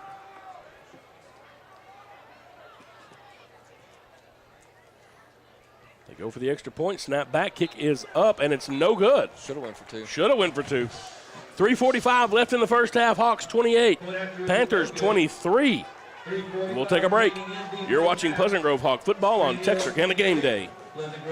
Here at Local Habit Coffee Company, we are true coffee connoisseurs and the area's only third wave coffee shop. We are excited as football and fall rolls around to introduce this year's fall drink lineup. We have an all-organic homemade pumpkin spice latte, a delicious s'mores latte, and finally, a smoked maple bourbon cortado that can only be described as fall in a cup. No matter what your preference, you can get your dose of fall right here at Local Habit. We cannot wait to see you in one of our shops, and remember to go make something good happen.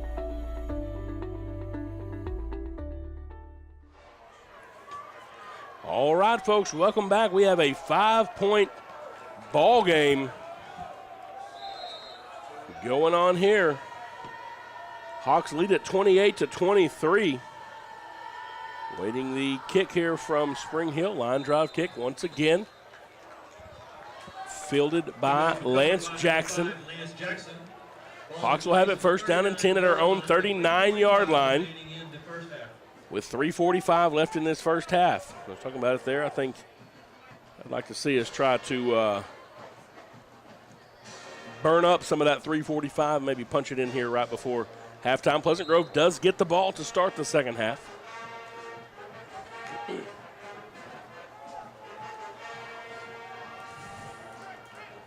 Kari Johnson and company. Two receivers out to the right side, one to the left side. Hand the ball off to Caden McFadden. K-Mac coming left. Caden McFadden is on the move at the 30, 20, 10, 5. Touchdown, Hawks! Caden McFadden from 61 yards away. And they didn't burn up much time, but they sure spread the score back out. Yeah, they did. Yeah, he didn't get touched. Picked up a couple of big blocks up front, and then K-Mac did the rest of it himself.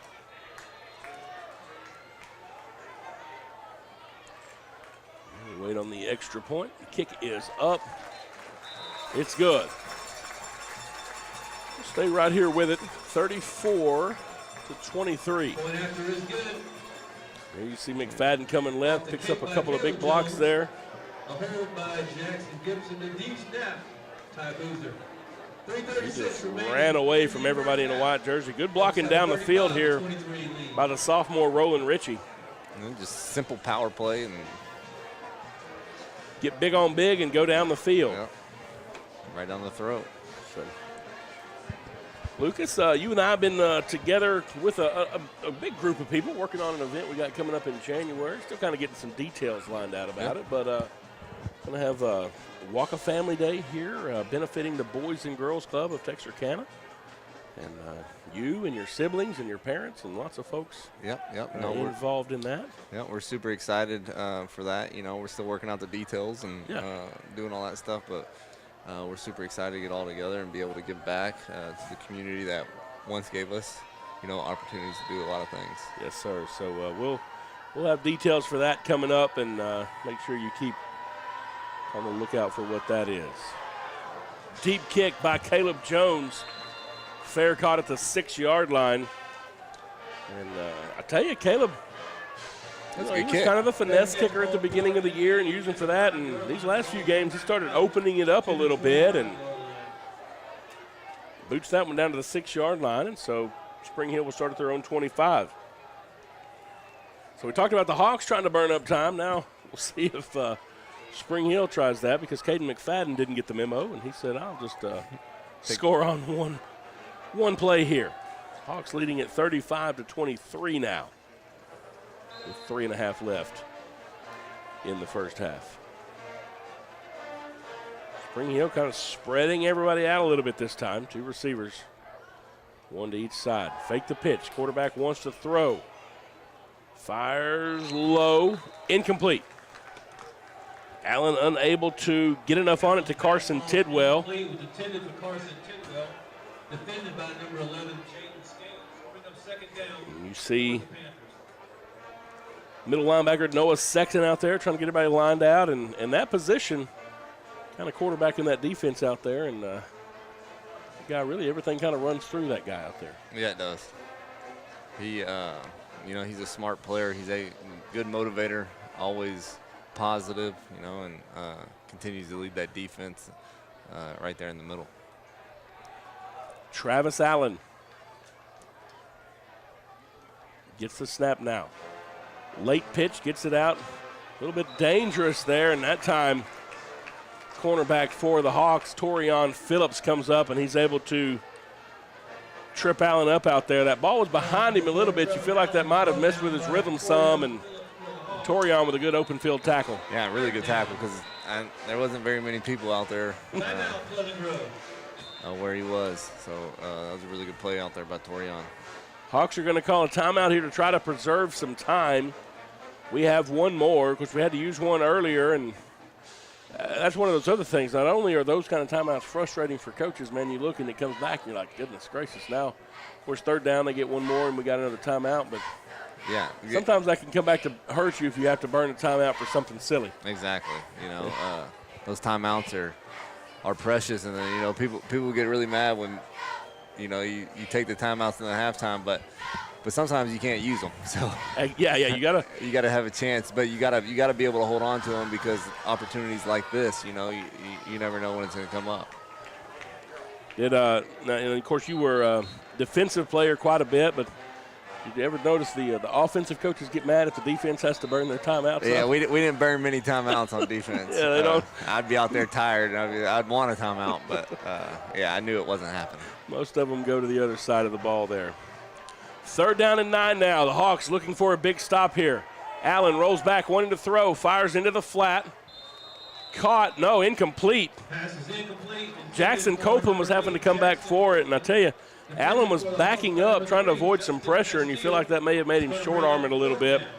And now on fourth down, I feel like we may see a Spring Hill punt. And Roland Ritchie is back to receive it.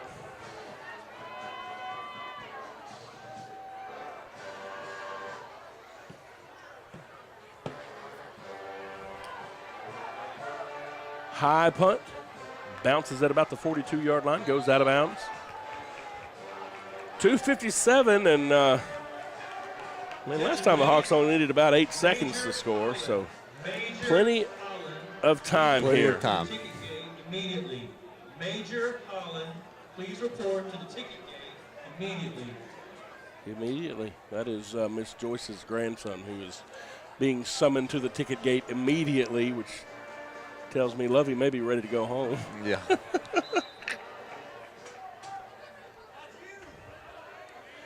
So the Hawk offense now with 2:57 remaining in the first half, looking to extend the lead here, leading 35-23. After Caden McFadden scored on one run, and he is the man in at tailback. Two receivers split each side. Akari Johnson wants to throw, firing right. Caught by Torian Phillips. Has to come back for it. Picks up 9 yards on first down. Second down and 1. And again, the Hawks using tempo, quickly lined back up. Akari hands off to K-Mac. Caden McFadden coming left. Has enough for the first down after the stiff arm. And another big stiff arm. Caden McFadden at the 20, 10. Touchdown, Hawks! And somebody was nice enough to open the gate for him. Running up the hill. Running up the berm down there. And I tell you, K-Mac has some speed, but the stiff arm. That was broken. Sometimes you get a lead block. Sometimes the lead block is your own arm. Yeah, the Texar replay will be fun to watch here in a minute. We'll wait on the extra point. That wasn't much more than 8 seconds. Yeah, no, we didn't burn off a lot of time here. Jones's kick is up and good. Let's catch this Texar replay before we head to break. And you see him coming around, big stiff arm number 1. Stiff arm on number 2, and then he's going to turn on the Jets bound to the left sideline. You see Jackson Gibson knowing it's there. This is Pleasant Grove Hawk football on Texarkana Game Day.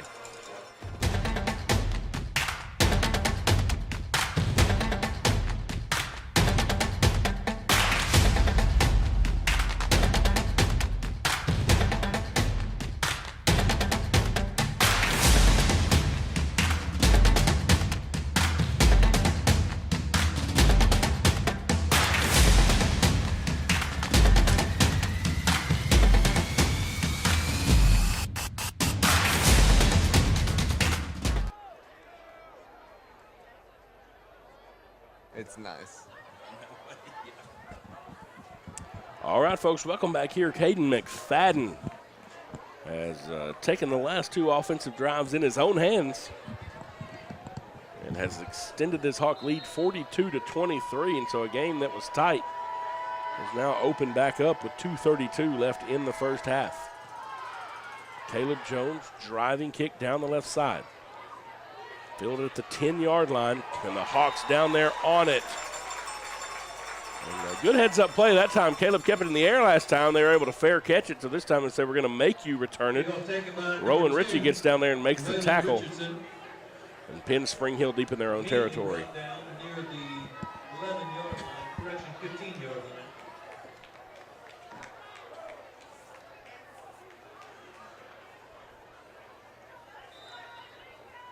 Spring Hill has to go 85 yards in 2 minutes and 27 seconds, and this Hawk defense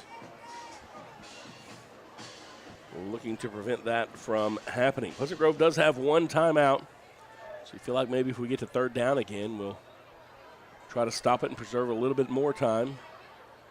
See if we can't get another offensive drive here. Travis Allen gets the snap, hands it off into the middle.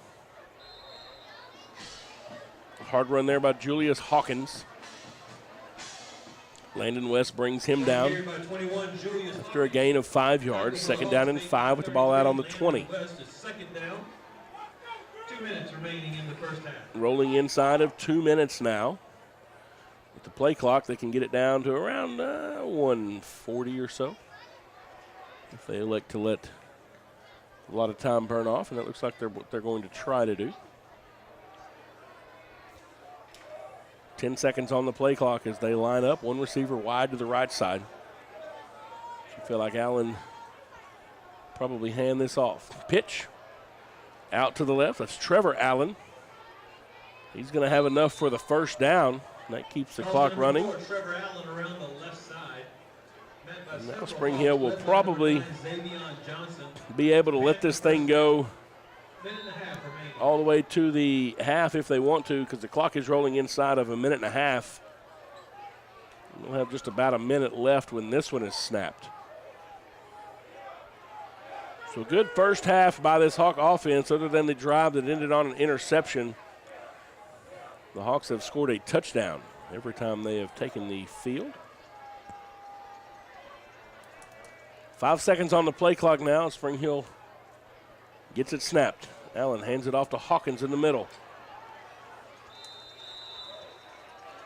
Hawkins drives his feet. The clock will stop temporarily because it is enough for the 1st down up to the 38-yard line. And now Spring Hill wants to take a timeout because they think they may have an opportunity to do something as they get it near midfield. And so first they're trying to burn as much time as they can, and now they want to try to save a little. 58.3 seconds left in this first half.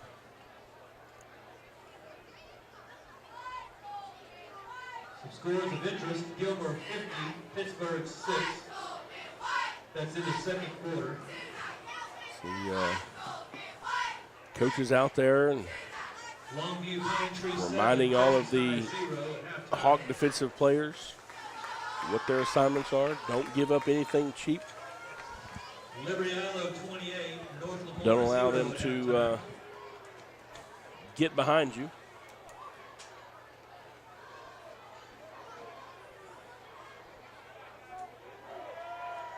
.58 seconds now, and the clock will start on the snap. Travis Allen has Dwaylen Richardson out to his right. He sends a receiver out to his left, firing down the field, and it is incomplete. Trying to get it to Jackson Copeland. Jabrian Baltimore, the sophomore, was closing on him quickly. Not sure if you heard footsteps or what, but he tried to turn out of that pass before the ball got there, and it's incomplete. Yeah, it looked like Jabrian kind of lost his eyes for a little bit looking in the backfield, and the receivers were able to get open, just couldn't haul it in.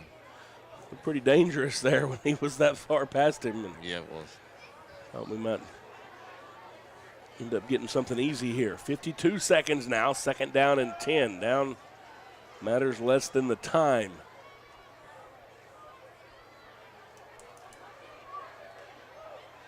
Allen hands the ball off. Straight up the middle goes Hawkins. Julius Hawkins carries for the Panthers. He's brought down by 53. And I think now they're going to just bring a third down. let this thing roll. I think that last play might have been their best shot to try to get something down the field, and now they're going to be content to let this thing get to halftime. They had a 3-second differential between the game clock and the play clock, so we will have one more snap. And barring something crazy, that will be the last snap of the first half.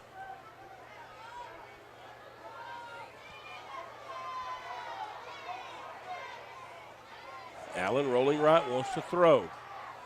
Caught by Hawkins down at midfield. Gets it to the 45. Clock stops temporarily as they move the chains. There's half a second left, and Spring Hill is going to call a timeout. So they're going to have half a second to try to do something here from the 44-yard line.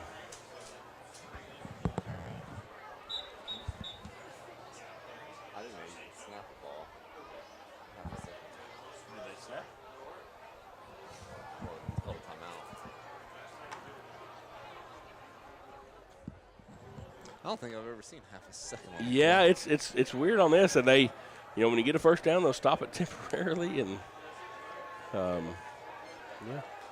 there we go. They got to put 1 second back on there. Yeah, there was half. I don't think you can type in half a second. Well, I don't think you can illegally have a play with less than a second. Less than a second.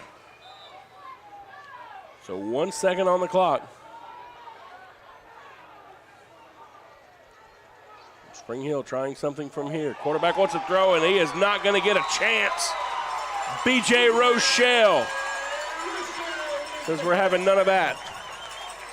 And so that is the score at halftime. Your score at the half, Hawks 42, Spring Hill 23. Pleasant Grove does get the ball to start the second half.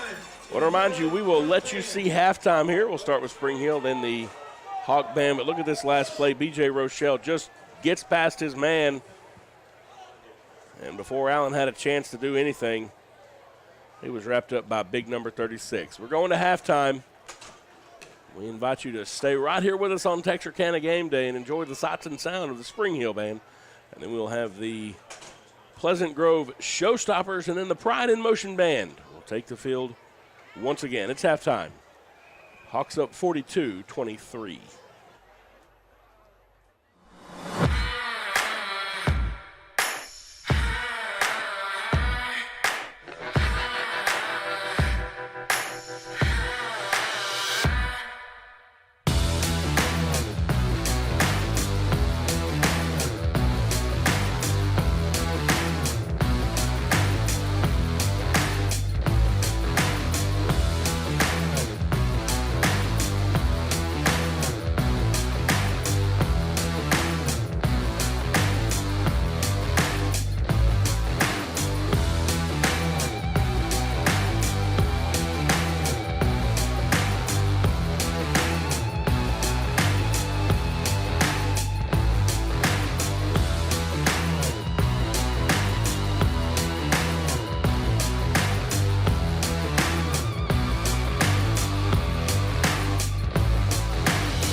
And now, ladies and gentlemen, for your halftime entertainment, Spring Hill High School proudly presents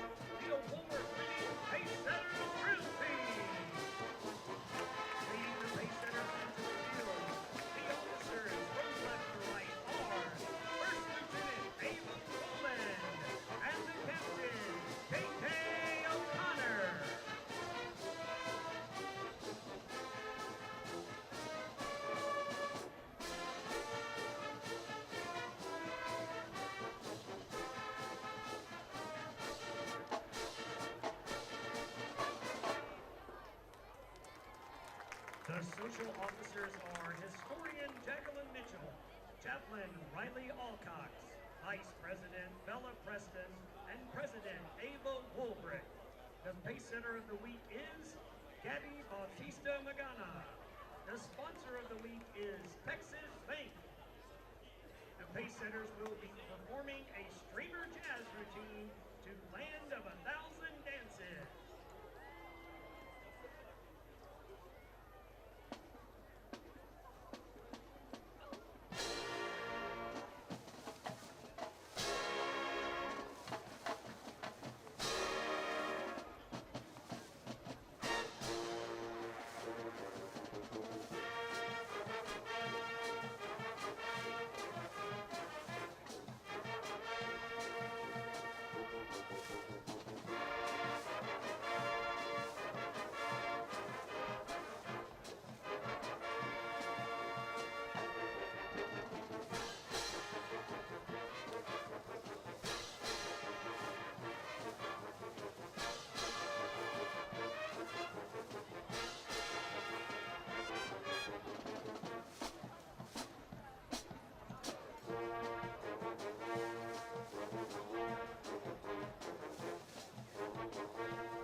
The Pace Setters are under the direction of Reagan Wells and Lee Ray.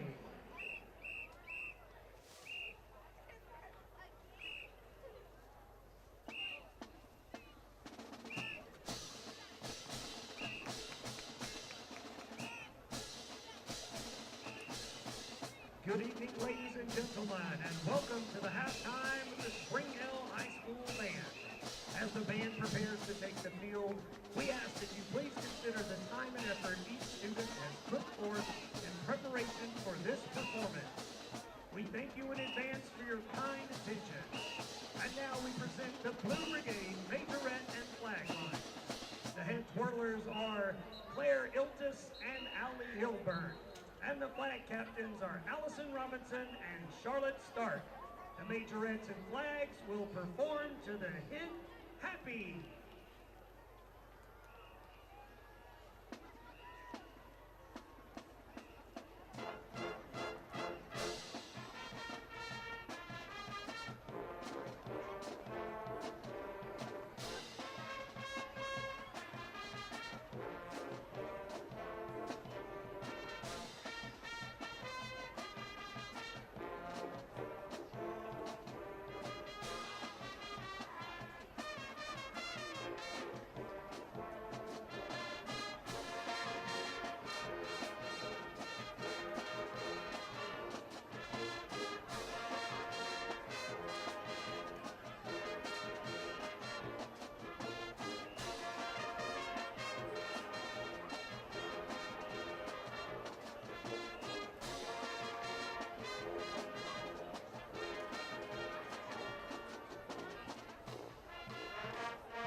School District is proud to present the Spring Hill High School Band under the field direction of drum majors Kylie Jordan and Anania Salasi.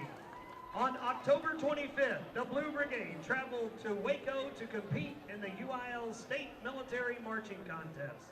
We are proud to say that we finished second overall, becoming the 2023 Texas UIL Conference 4A silver medalist. This is the Blue Brigade!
silver. Congratulations to the Marcher of the Week, California Walters and Max Minker. Have a fantastic evening.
Please direct your attention to the center of the field for a performance by the American Dance and Drill Team 2023 National Champion Medium Team, the award-winning Pleasant Grove Showstoppers.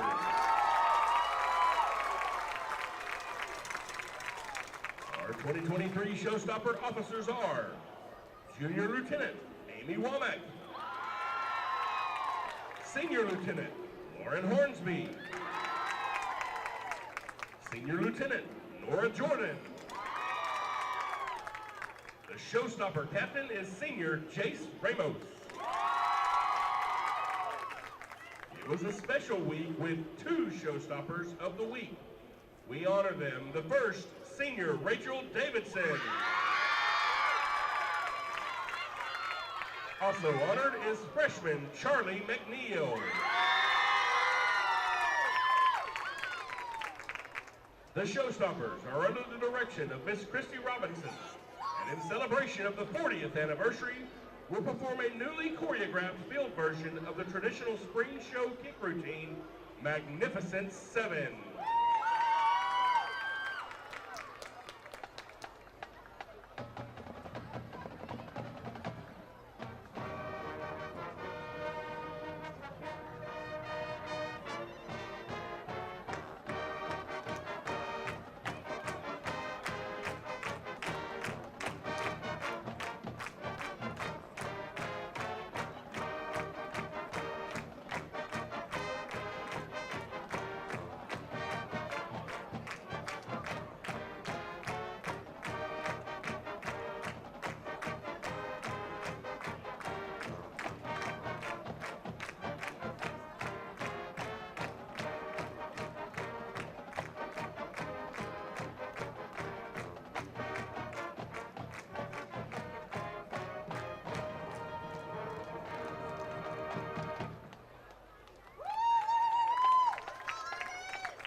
Thank you to all of our magnificent sponsors, Jill and Daryl Douglas, Joseph and Judith Ramos, Loose Brock Excavating, Margaret and Wes Jordan, Olive Tree Counseling, Ouvry Animal Clinic, and Texarkana Emergency Center.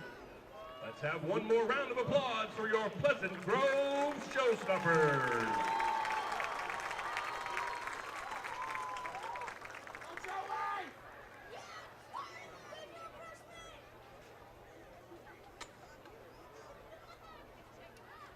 The Pleasant Grove Independent School District proudly presents, for your continuing halftime entertainment, the award-winning Pleasant Grove Pride in Motion Band.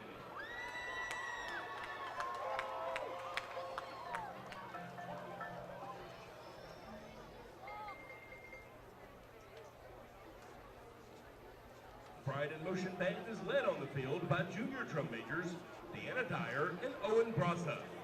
Color guard captains are senior Lizzie Pitch and junior Jayla Tate.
And now, the Pride in Motion Band will perform the final full performance of their 2023 competition show, Ascension.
the Pleasant Grove High School Band.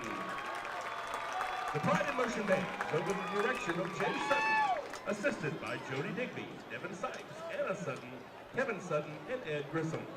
Featured soloists in tonight's performance include freshmen Eldon Braza and senior Lorianne Hensel, junior Emily Hobbs, and the trombone quartet, Luke Williams, Aaron Evers, Owen Braza, and Philip Lamb. This week's section of the week is the trumpets. Veteran of the week is Deanna Dyer, and new member of the week is Corbin Gibson. We would like to thank the Pleasant Grove Band and Booster Club, school board, and administration for their continued support of our program. So thanks to the Pride in Motion corporate sponsors, Browning Homes, Hawkins Tree and Landscaping, Discount Bill and Tire, Bubba Greens, Towing, Walk-Ons, Red River Record Service, Living Well Chiropractic, Dodge Reynolds and Sales, or Hyundai of Texarkana, or Honda of Texarkana, Texarkana Harley-Davidson, Wright's Auto Body, Glass, Monjuni's Italian Cafe, Leadwell, Twin City Collision, Next Home Realty Advisors, Texarkana Emergency Center and Hospital, Garrett Sporting Goods and Guns, and Rocky Creek Outdoors. Go Hawks!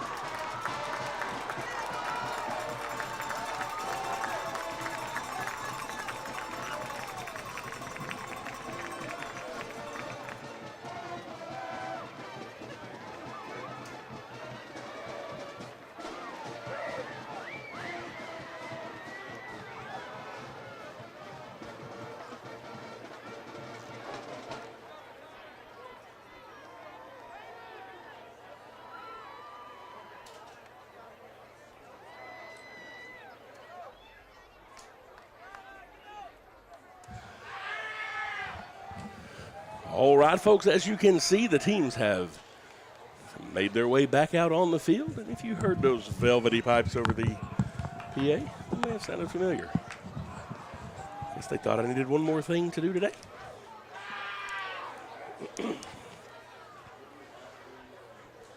I'm breathing hard because I just ran up the stairs. I heard you talking about running a half marathon, and yeah, just got done running a full marathon last weekend, and I guess running is a little more excessive term than what I actually did. Did you survive it though? I did survive. Well, then that's what matters. Barely. The Panthers have the ball teed up, set to kick off once again. Again, the two kickers out here. We'll see if we see the onside attempt. And it is. A little hard kick, and Torion Phillips got it. That may not be who Spring Hill wanted to get this ball. Torion Phillips gets it down inside their 35-yard line. So a line drive kick to one of the top receivers for the Hawks. And he sets up Pleasant Grove inside Spring Hill territory all the way down at the 33-yard line. So Lucas, this Hawk offense came out in the first half, really showed a variety of different things that they can do, running the ball, passing the ball. Yeah, kind of just had their way with things, just kind of in this scenario right here, you know. Keeping it going there, Jalen Bordley following some blocks down the field. He gets it all the way down inside the 15 to the 13-yard line. It'll be first down, and just a big first down run there by Jalen Bordley, and finishing it off with some power there at the end. You see big number 5, Lance Jackson, out there leading the way for him down the field, and the Hawks threatening now inside the red zone already after one play. Bordley moves over to the right side of the formation now. Twin receivers to each side. Akari Johnson wants to throw. Fires, caught by Jackson. Lance Jackson in. Touchdown. The Hawks make it look easy. 2 plays. Jalen Bordley on a run. And then an Akari Johnson pass to Lance Jackson. Not an award Lance there. He down there got a good block on that first play, and so pitch him a ball there, and he gets his second touchdown of the evening.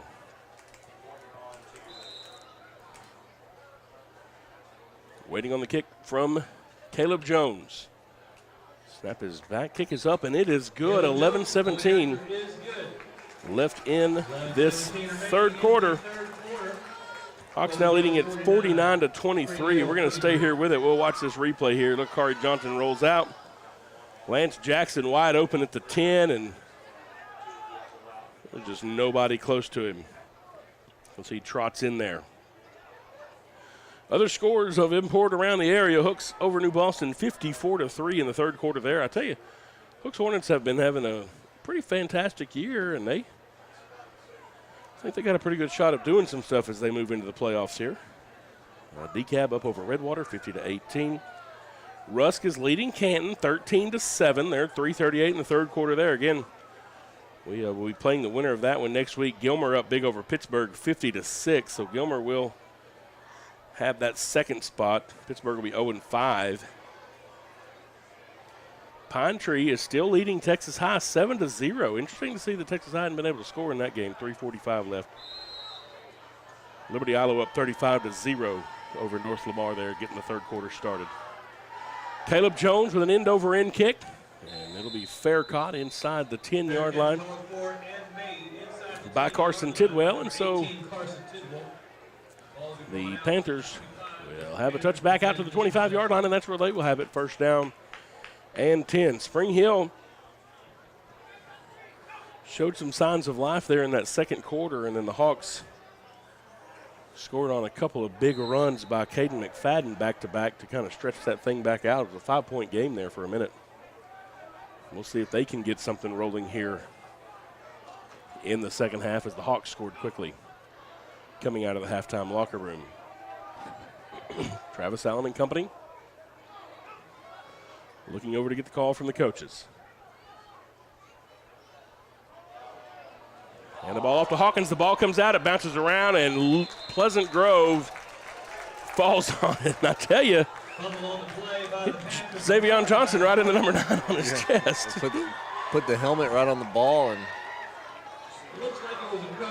And Noah Sexton. Noah Sexton causes the fumble. Landon West got an interception earlier. That time he recovers the fumble, and so the Hawks have it at the 34, but man, just a good play there by Sexton. Yeah, to put a hat on the ball, and good things happen. Yes, sir. First and 10 Hawks at the 34 now. Kari Johnson has 2 receivers to his right side, 1 to the left side. Illegal motion. Christian Reitner, he's a senior ball carrier. There is a flag on the play. Reitner got it all the way down to the 5-yard line, and man. Looks like our receiver wasn't set down here. He moves forward on the snap. Moving around a little bit, and you hate that for Reitner. Got in there and got him a big run there. Christian Reitner carried for the Hawks, but there was a flag on the play. Yeah, illegal motion. Yep. So it'll move the Hawks back 5 yards, and we'll do it all over again.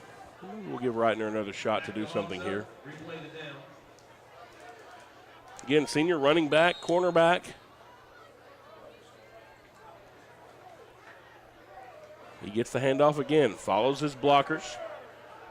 Reitner gets it down near the 31-yard line. Picked up a good block there by Lance Jackson going around the left side. He picked up about 9 yards on the play. It'll be 2nd down and 6 to go. So he picked up the penalty yardage plus more.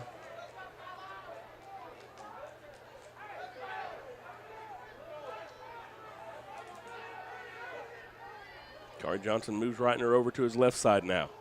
Hands it to him again. Again, trying to follow some of those big bodies up front. See big Darrell Smith up there.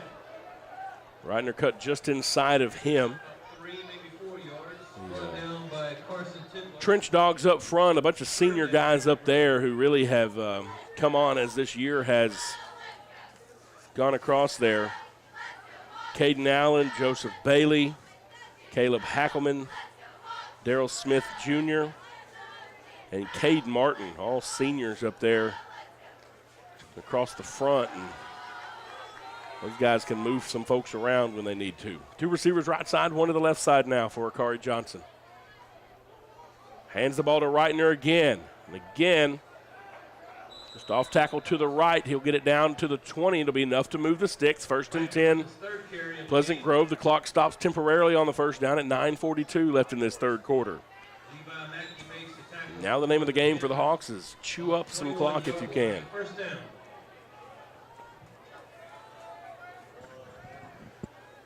First down at the 21. Again, remind you, if you look around the corners of the screen during this broadcast, you'll see all the folks who help us bring you Texarkana Game Day each and every week. Wherever you watch us, on Facebook or YouTube. Couldn't do it without them. Akari Johnson trying toward the end zone. It's up. Incomplete, but there's going to be a flag on the play. He was trying to get it to Lance Jackson, and I don't know. If I'm one-on-one with him, I think pass interference might be my best play. Yeah, it's either pass interference or touchdown. Right, yes. Sometimes you just take the lesser of two evils, right? Yep.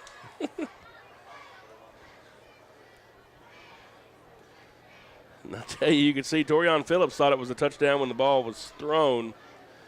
And the defender went over there and, again, prevented the catch. But it'll be first down for the Hawks down at the 6-yard line. 1st and goal now. 1st and goal, Hawks. For Pleasant Grove. Christian Reitner still in at tailback. 15 seconds on the play clock for the Hawks as they break the huddle here. 2 receivers split out to each side. Akari wants to throw, looking left. Firing toward the corner. Caught. Touchdown! Jackson Gibson got a foot in coming down. His 3rd score of the evening. And the senior they call Gibby is adding to his senior total. That's some pretty good footwork there. And that was a good getting the foot down in the corner right there. Fortunately, high school, you only got to have one. Caleb Jones' kick is up. It's good. And college, and I guess Canadian Football League. Yeah, see, everywhere. Yeah. You could make some money with the 1 foot down. Yes, you can. 9:08 remaining in the third quarter. Hawks 56. Panthers 23. We'll take you to break here on the touchdown pass. Akari Johnson to Jackson Gibson. Touchdown Hawks. Here at Local Habit Coffee Company, we are true coffee connoisseurs and the area's only third-wave coffee shop. We are excited as football and fall rolls around to introduce this year's fall drink lineup. We have an all-organic homemade pumpkin spice latte, a delicious s'mores latte, and finally, a smoked maple bourbon cortado that can only be described as fall in a cup. No matter what your preference, you can get your dose of fall right here at Local Habit. We cannot wait to see you in one of our shops, and remember to go make something good happen.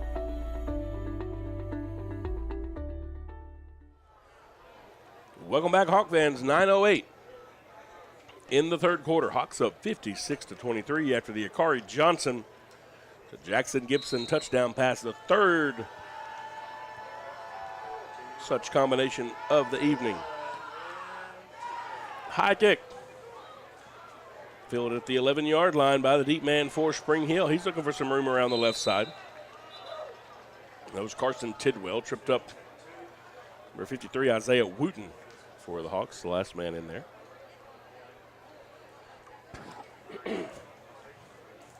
Hawk defense forced a fumble on the last offensive possession for Spring Hill.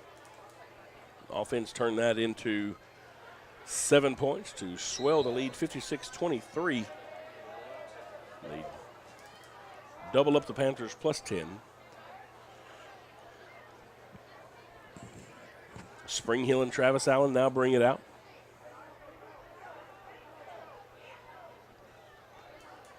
So they'll be the 3rd place team representing District 7. They'll take on Van next week. A bit of a flag here. Somebody didn't quite get set. We'll check on that Van score. Van playing Brownsboro tonight. No, Bullard rather. And now, Lucas, here we got some interesting things. Bullard is leading Van 21-14. Yeah, you got some. So if that happens, then Rusk and Bullard will both be 2 and 4. Yep. If Rusk beats Canton. That'll be 4-2. And that it'll might be mess with them determined who won between them. Rusk and Bullard, right? Might get a little bit interesting out here.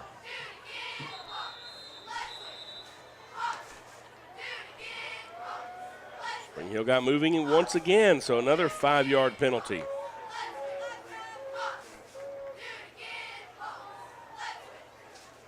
Rusk beat Bullard.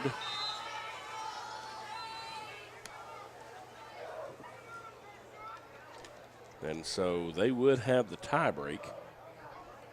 And so they're going to have to hang on, but that might put them, yeah, I guess that'd still put Bullard out. So the only way that Russ gets knocked out if Canton beats them. For sure, yep. So Bullard's out. Ball bounces around here. Yeah, I think Bullard's out regardless. I think they can just play spoiler.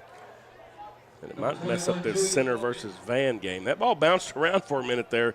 Spring Hill was able to get back on it. And we're going to have second down and a ton after the back-to-back penalties. No real gaining on the play.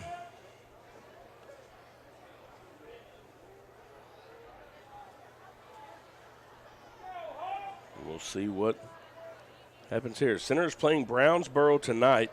Bullard beats center, though.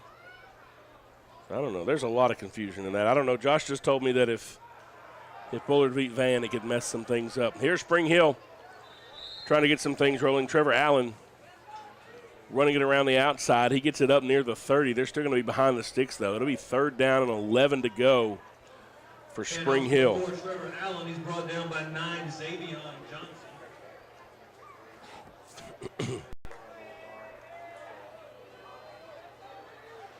Xavier Johnson makes the tackle there on the stop. 3rd and 11 here. And again, this Hawk defense got a lot of cats out there.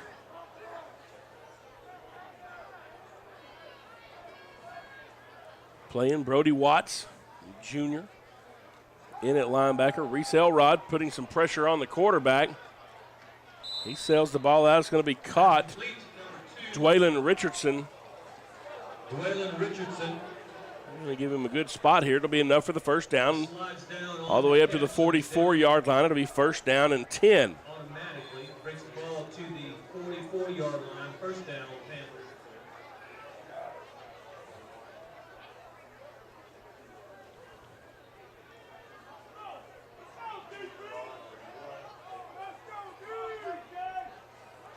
With the third touchdown of the game, that puts Jackson Gibson in the record book, tied with Sergio Rodriguez and Damian Watts.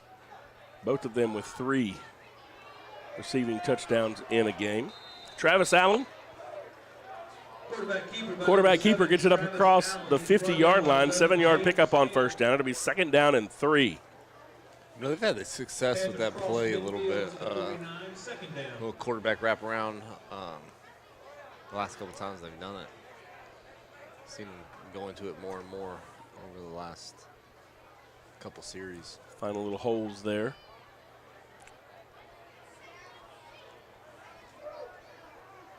How many passing touchdowns is that for a car? He's got 3 to Jackson Gibson. He had 2 to Lance Jackson. And he had 1 to Torion. So he also ties Ben Harmon for 6. Ben Harmon had the most. So one more passing touchdown from Akari puts him in sole possession of first place. And if that reception goes to Jackson Gibson, then he would be in sole possession of first place. Right now, both of those young men tied atop the leaderboard.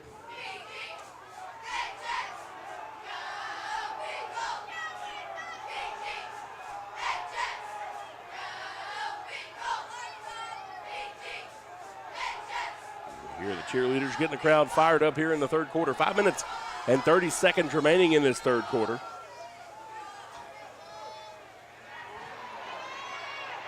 Hawkins breaking free for Spring Hill, shoved out of bounds from behind by number 9, Xavier Johnson. Hawkins has shown some bursts of speed a couple of times tonight for Spring Hill, and that time he breaks through and he sets them up down inside the 5 at the 3-yard line. It's first and goal, Spring Hill.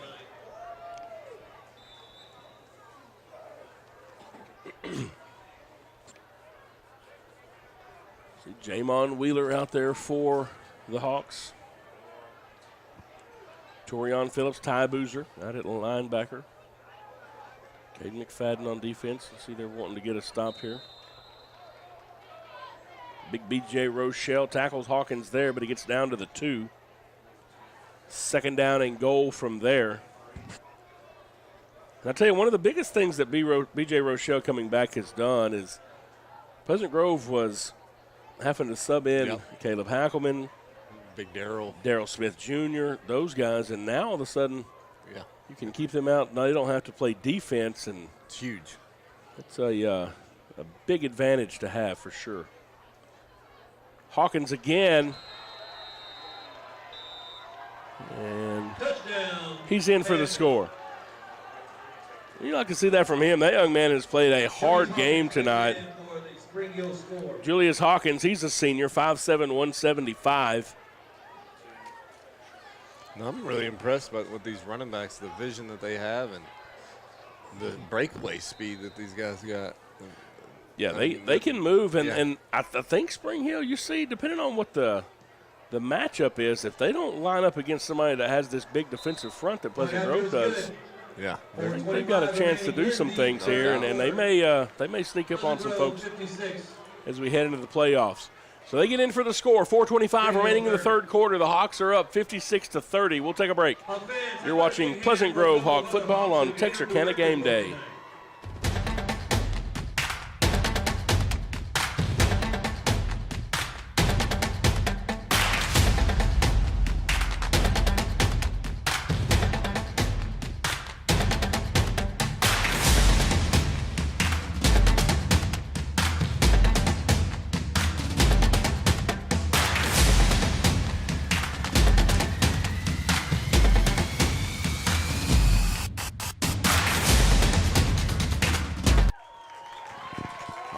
Welcome back. There's B.J. Rochelle, who we were just talking about, getting a breather there on the sideline. And Quinn Stanfield just now letting the crowd know about the record-tying performance tonight from Akari Johnson and Jackson Gibson. And that crowd showing their appreciation to these two senior young men here on senior night.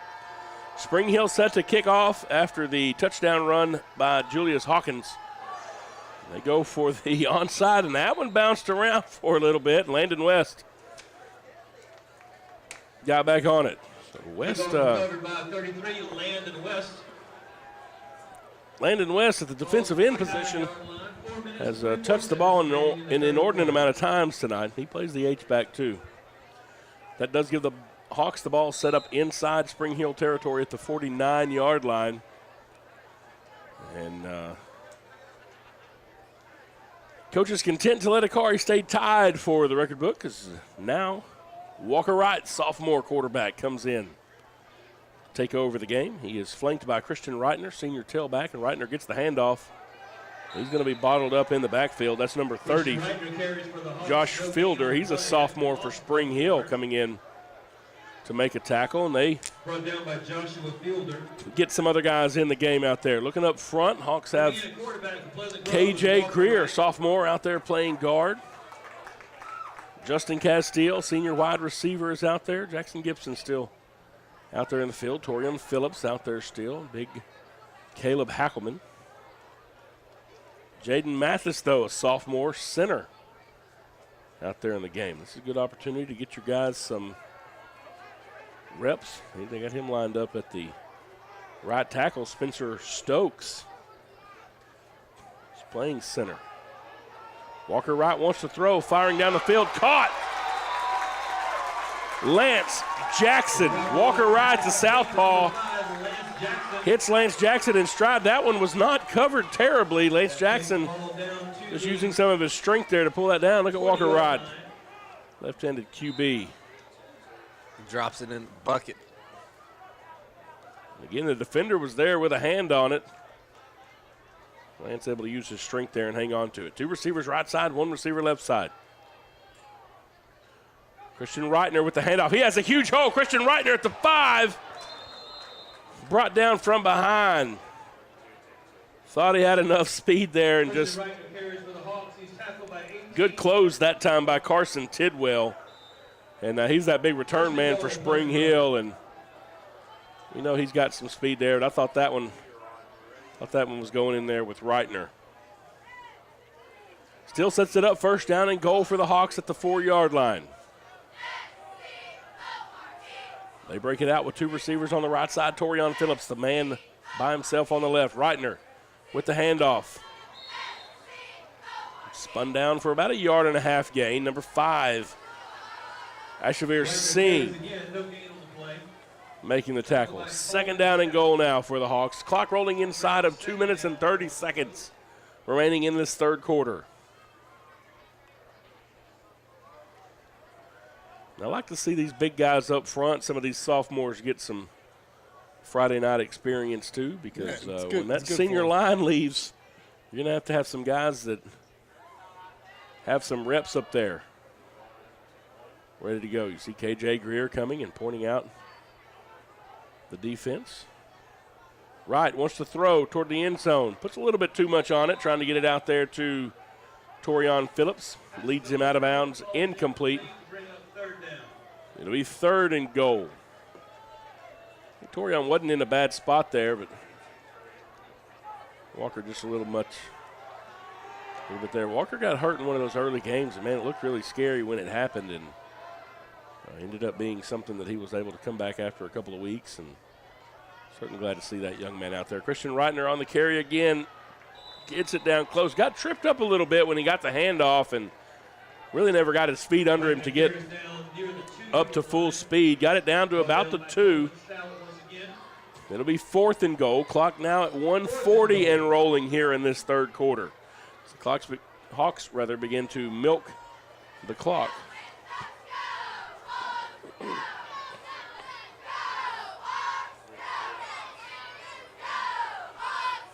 Michael Wright brings it in, and they break the huddle with 13 seconds on the play clock. 4th down and goal for the Hawks from the 2. Walker Wright fakes the handoff, wants to throw, caught by Jackson Gibson, and he's in. Touchdown, Hawks, and Jackson Gibson stands atop the record books. 4 touchdown receptions in a game. Jackson Gibson, that's Jackson's 4th touchdown. Congratulations to Jackson Absolutely. Gibson. You got a young man, and he has put in 4 years of work. Not the biggest guy out there, not a prototype receiver at all, but works hard, gets himself open, really high football IQ, and good to see him get his name on something here. The extra point is up and good. 1:13 left in the third quarter. Hawks lead at 63-30. We'll take a break. You're watching Pleasant Grove Hawk football on Texarkana Game Day. That's good stuff.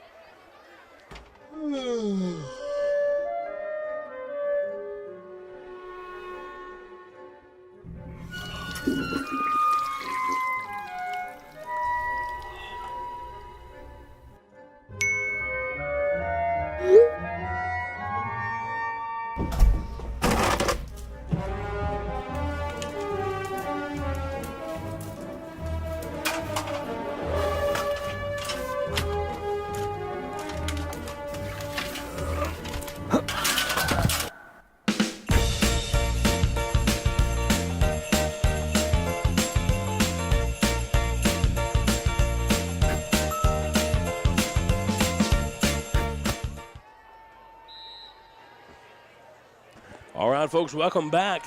Caleb Jones set to kick off once again. The Hawks swell the lead here, 63-30. Fair catch once again at the 10-yard line. Fair catch called for. Spring Hill will have it at the 25. We got 13 minutes and 13 seconds of game clock left in this one, 1:13 in the third quarter, as the Hawks will move to 10-0. Independent of the craziest fourth quarter in history, the Hawks will move to 10-0. Yeah, I don't see it happening. It would. We might end up on ESPN if it did. For a long night. Oh yeah. I'd be really tired in the morning heading to the deer stand if we get 33 more points scored here. Travis Allen and this offense have played pretty well this evening. 30 points against this Hawk defense that averages much less than that is nothing to think about. And here we go again, another big run. This time Coleman Stout, he's a sophomore. He's going to get it all the way down the field. He's shoved out of bounds by Xavion Johnson. He's going to get it all the way down to the Pleasant Grove 31-yard line, and right on cue, a big hole opens up. That's that offense that can do things to you. See Eddie Hackelman there, and his better half is Caleb's dad. Texas High, 7. Pine Tree still up 13-7 over Texas High. That's a shocking. That's a very shocking thing. I think Texas High, I think anybody would have bet they were going to cruise in there to a 10-0 season as well. So still got some time to come back in that one. I'll be interested to see what's going on in that one.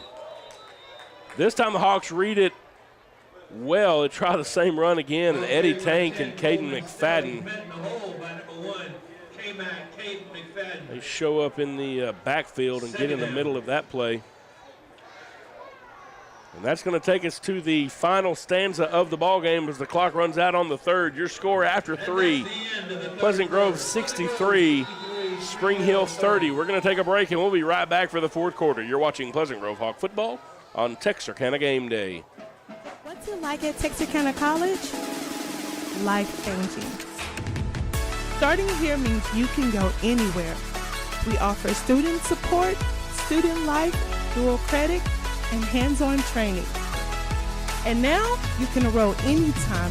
We'll help you start your future at Texarkana College. Get started by visiting us on campus or online at texarkanacollege.edu. Your future starts here. Welcome back, folks, as we get ready to start the fourth quarter. Spring Hill on offense, 2nd down and 10. They have the ball at the Pleasant Grove 31-yard line. 12 minutes left in the regular season. Both of these teams getting geared up to move into the playoffs. Spring Hill will be 3rd place in District 7 4A.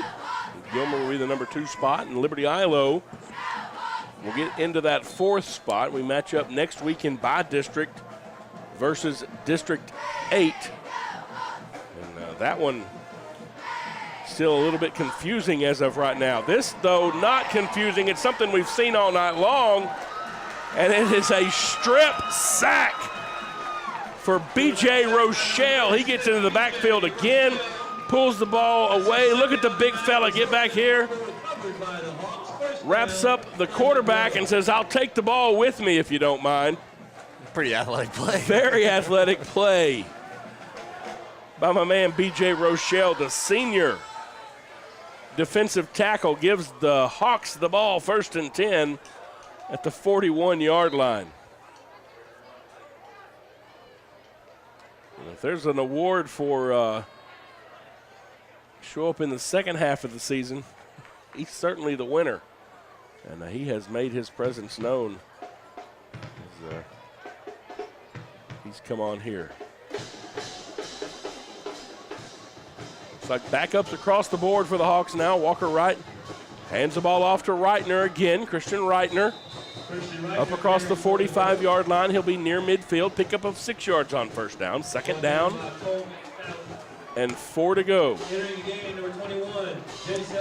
Roland Ritchie is out there looking across the front. Jaden Mathis, Spencer Stokes. A couple of the guys up front. Big KJ Greer.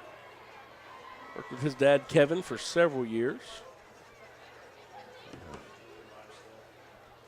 Long-time Hawks out there, and KJ getting a chance here. Looks like Jackson Byrne out there as well, playing pulling guard. Gets a block there, and Christian Reitner follows him. I called Byrne's name, and all he does is spring Reitner for about a 30-yard gain all the way down inside the 20 to the 16-yard line. Called his name earlier. 1st down, Hawks. And Christian Reitner, the senior, making the most of his opportunity here in front of the Hawk faithful for the final time. 10:15 left in the ball game with the clock rolling here. on senior night. Look over and let as much time burn off the clock as possible. 15 seconds on the play clock. As they get the call in, Nick Bell's in now at tailback. Ty Boozer in at the H-back. Bells gets the handoff. Tries to get it into the middle. He's going to be bottled up there. And Handoff to Nick Bells. play took a second to get there. Picks up 5 on the play, down to the 11-yard line. Second down. Really impressed And with 5 to go. Pleasant Grove's offense tonight. Just the way that they're able to kind of do whatever they want, you know, and Yes. that's how offenses do it. You know, they stay balanced and they're able to get the run game going, which is going to create the passing opportunity. And the passing opportunities get that going, and it's going to create the run opportunity. So, super impressed with those guys tonight. Very balanced approach and able to do some things here. Nick Bells keeps his feet about him, and he's going to get in and score. And I tell you, Nick Bells has been a fantastic addition this year. He's a sophomore. He's a kid that you talk to T.J. Cole and hey, you get him out there, you got a sophomore, he can run the ball a little bit. We know, you know what you got in Caden McFadden, you know what you got in Jalen Bordy, and all of a sudden this sophomore came on this year, and Nick Bells has had a heck of a season for the Hawks.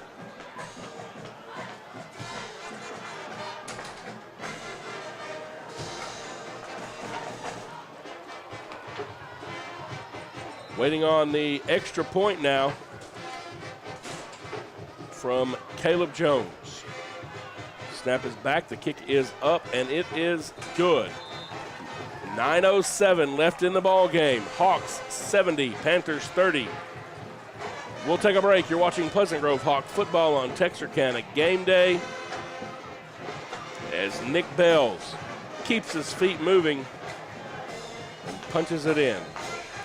Hawks up by 40. We'll take a break.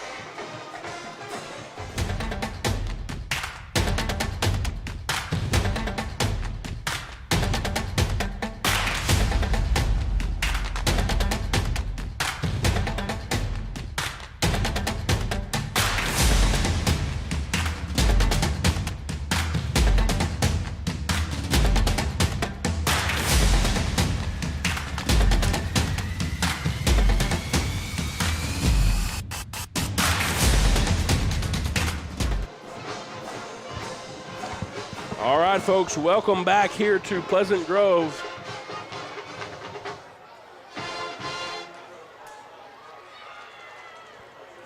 Nick Bells punches it in. The Hawks up 70-30 here in what will be Coach Gibson's 100th win. You do want to stay with us after the game. We'll have a special presentation celebrating Coach Gibson's accomplishment. Caleb Jones has the ball teed up on the 40 once again. And you talked about it there, Lucas. Really, this Hawk offense able to score in a variety of ways, a variety of people involved, out of a variety of different looks. And when you can do that and pair it with some really good defensive play, especially from those guys up front, you have to feel like this Hawk team is set up and poised to make a long run here in the playoffs. Yeah, I mean, 7 touchdowns through the air, 49 points, and then 3 touchdowns through the ground. Quite a day on offense. Do it in a variety of ways. But then you got to think, like all the onside kicks and things like that. Like, I mean, you're talking about an offense that's going 45, 50 yards every time. Right. Rather than, and it kind of shows, like if you don't get the onside kick back, like you're putting your defense up for a struggle with an opportunity, And yeah, because really you're going to have 70 points, but it may not be that many yards because everything's under 50 yards, really. Or most of the drives, yeah, you're exactly right. And you do kind of put your defense in a hole. At one point, where does the defensive coordinator say, please stop onside Yeah, don't do that anymore. Carson Johnson, the junior, coming in now at quarterback for Spring Hill. Travis Allen, their starting quarterback, is a sophomore. Julius Hawkins was a senior. Trevor Allen, though, is a junior, number 4 for them. So they're going to have some guys who are coming back next year. And the Spring Hill team is going to be pretty salty, and they're going to be somebody to contend with, and we'll see what realignment does. I think they'll stay 4A D2 like us, and so we'll be there. Jace Elrod, Reese was brother. Jace Elrod and getting the tackle there, the sophomore. Last night at the middle school game, he was up running the clock. I was calling the game down there and sat up there and talked to him and Buck Anderson and Hunter Rose for a little bit. Good kids, good group of kids, sophomores there. Yeah. And it was fun getting to talk to them a little bit. They told me if we win tonight and go 10-0, I said, shave my beard off. And I said, I don't believe so. Yeah. I don't believe so, boys. But good try. So they can shave their beards off. Clock inside of 5 minutes. No, it wouldn't be. They got to find the stubble there. Quarterback keeper around the right side, and the Hawk defense reading it well. That's Brody Watts coming up to make the tackle. And I tell you, he ran the ball several times at the end of last week. Brody Watts runs with some power and a little bit of anger behind him. I like to watch him run the football, and I think he's going to be somebody that we use quite a bit next year as some of these seniors graduate. No doubt. He started to pick it up, playing inside linebacker when Buck got hurt a little bit. Absolutely. He was able to step in there and play quite a bit. James Solomon out there.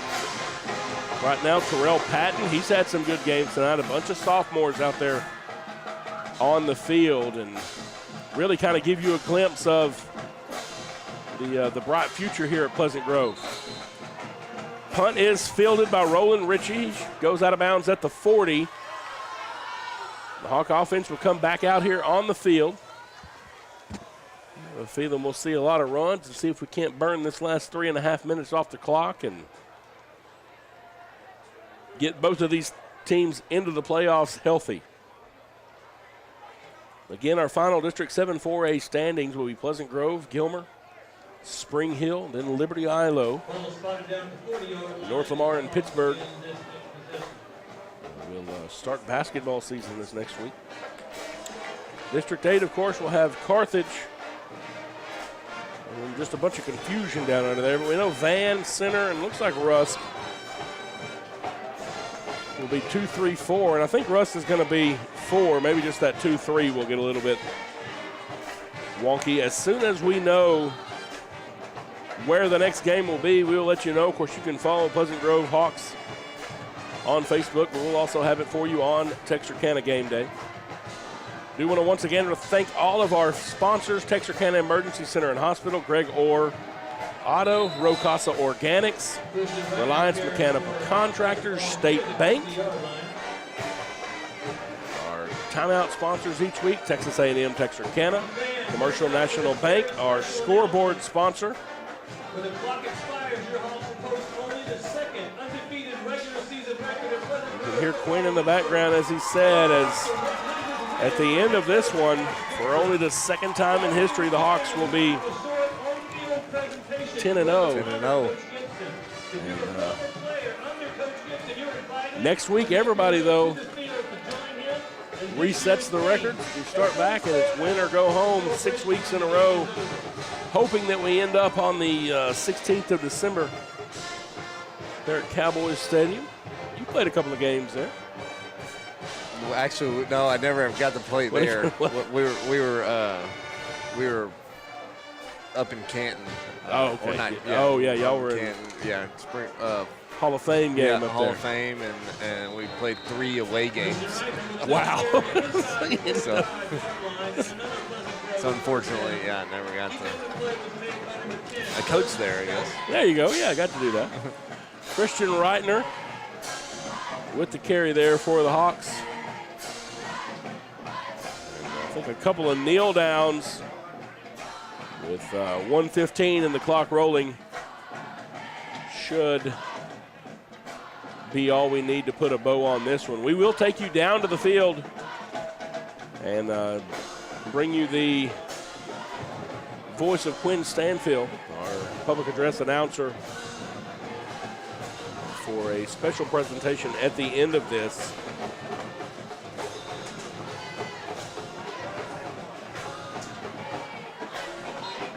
Walker Wright kneels on the ball.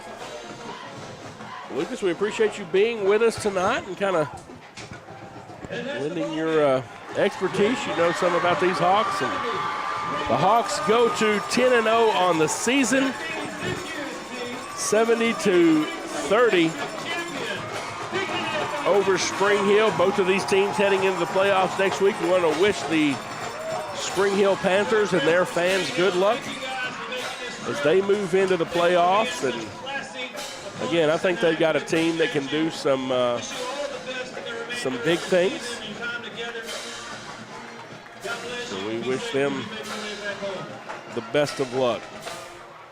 Yeah, no doubt. I thought they played really hard, especially, 5-point game in the second quarter. Yeah, it was close until those two big runs by KJ. Yeah, but some big momentum swings with some fumbles and turnovers. And, yep. No, I think they're going to have a good future team, especially next year. I think they're going to have some good players coming back, and I think they'll be a team that will have a circle on the schedule for sure. Absolutely, absolutely. And so a big win tonight, 70-0. Your final from here at home. We'll give you some scores from around the area as we wait on this one to finish up, and it has to feel special right there for that man, Josh Gibson. Win number 100 here at Pleasant Grove. And his wife, Jennifer, out there to congratulate him. District champions tonight. First place in 7-4A. Look at all those guys out there for number 1.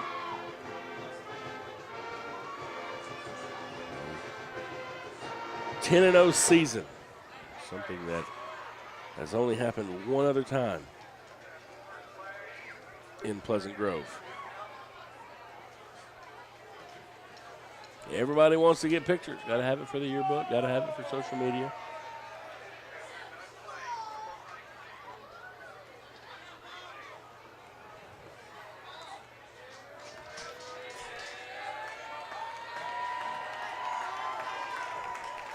And Kyle Crobot, who we're going to let you hear this from Quinn. And what we hope will be his only head coaching position. His very first game was a 26-25 win over Pittsburgh right here at Hawk Stadium. In 2014 and 15, teams both made the playoffs, and that laid the groundwork for what was still to come. 2016 took the next step by going 3 rounds deep into the playoffs. 2017 produced the first undefeated football team and first football state championship in Pleasant Grove history with a 31-21 win over West Orange Spark. 2018 saw a return trip to AT&T Stadium, resulting in a state runner-up. 2019 brought home the second state championship after a 35-21 win over Wimberley. The 2020 through 2022 teams continued the new winning tradition, such that every Josh Gibson coached team has had a winning record and has been in the playoffs. This year's 2023 team is poised to do more of exactly the same, with an undefeated season, looking towards the playoffs, and every real possibility to go to Jerry World again. Tonight, we honor Coach Gibson and recognize his 100 wins. Hawk fans, show your appreciation to your head coach.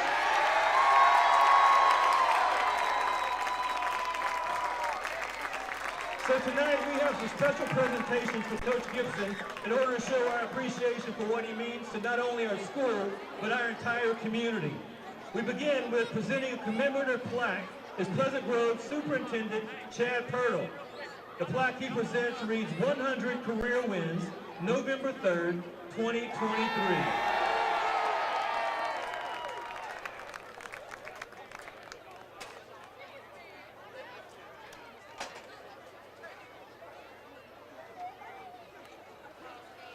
See the district championship trophy there, the 10-0 signs from the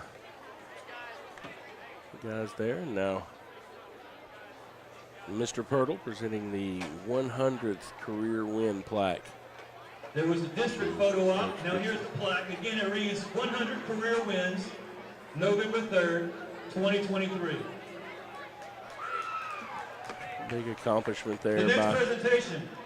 Coach We all Gibson. know that coaching football takes a big commitment from the coach's very best assistant, and that's his wife.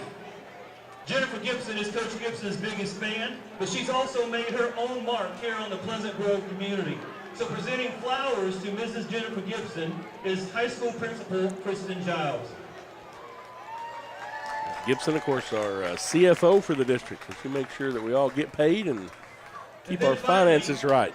Coaching involves the entire Very family. important job. So presenting a Absolutely. commemorative football and tonight's game ball is Coach Gibson's daughter and son, Jordan and Jackson Gibson. Both his kiddos getting to be there, and I know that means a ton. So every great coach gives Coach thanks Gibson. to his assistants, and Coach Gibson is no exception. 2 of Coach Gibson's assistants have been at the Grove since the very beginning. In fact, one of those came with him. Coach's brother, Justin Gibson, and family came to Texarkana, and they have had their own great influence on our schools and community as well. So we thank you for the part you have played in PG's success. And also Coach Riley Fincher, affectionately known in football world as the Get Back Coach, has been on the staff since 2014 and been Josh's right-hand man as well. And now before we move on, I know that Coach Gibson said he wants to share some words. So Coach Gibson, remember, speak really loudly so people in the stands can hear you. Should have got him a microphone down there. See if we can hear him here.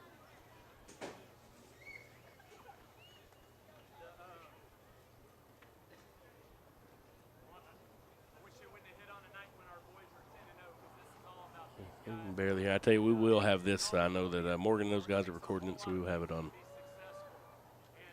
My dad always said it was assistant coach's game, and I think we have the best coaches in the state of Texas. I do want to highlight Justin and Raleigh were a part of all 100 of these, and Justin came from Frisco when nobody else would, and Raleigh got here off the jump. And they've been amazing to me, and then I'll add in our whole coaching staff for what they do for kids. They're the best of the best, and we will not hire a person unless they love the Lord and they're going to treat these kids like their sons and invest in them like they would, and that's what we've been able to find, are the best of the best across the state of Texas. So I'm really thankful for our coaching staff. Our superintendent is the perfect match for me because I'm not a guy that loves to sit in complacency, and since he's got here, all he's done is move this district forward in a big, big way. But he's also given me things that I need, which is big time support. Our principal loves kids and teachers more than any principal I've ever worked for, and she's unbelievable. Two more groups, 3 more groups maybe that I'll think, and I'll do it quick. My family is unbelievable. My dad and mom, perfect package to build me into a coach. I'm off full tilt. She's a spirit person. You guys know that from the stands. My dad's super wise, and he's one of the best coaches I've ever been around.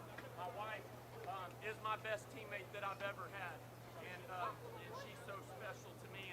And then my kids are some of my biggest fans, biggest supporters. So I love them tremendously, and thankful for them in this ride. And last 2 trips are the kids. That's who it's always about. We don't win games without really good football players. We have some of the best football players in the state of Texas, and that's why I think we were able to win a lot of games pretty fast.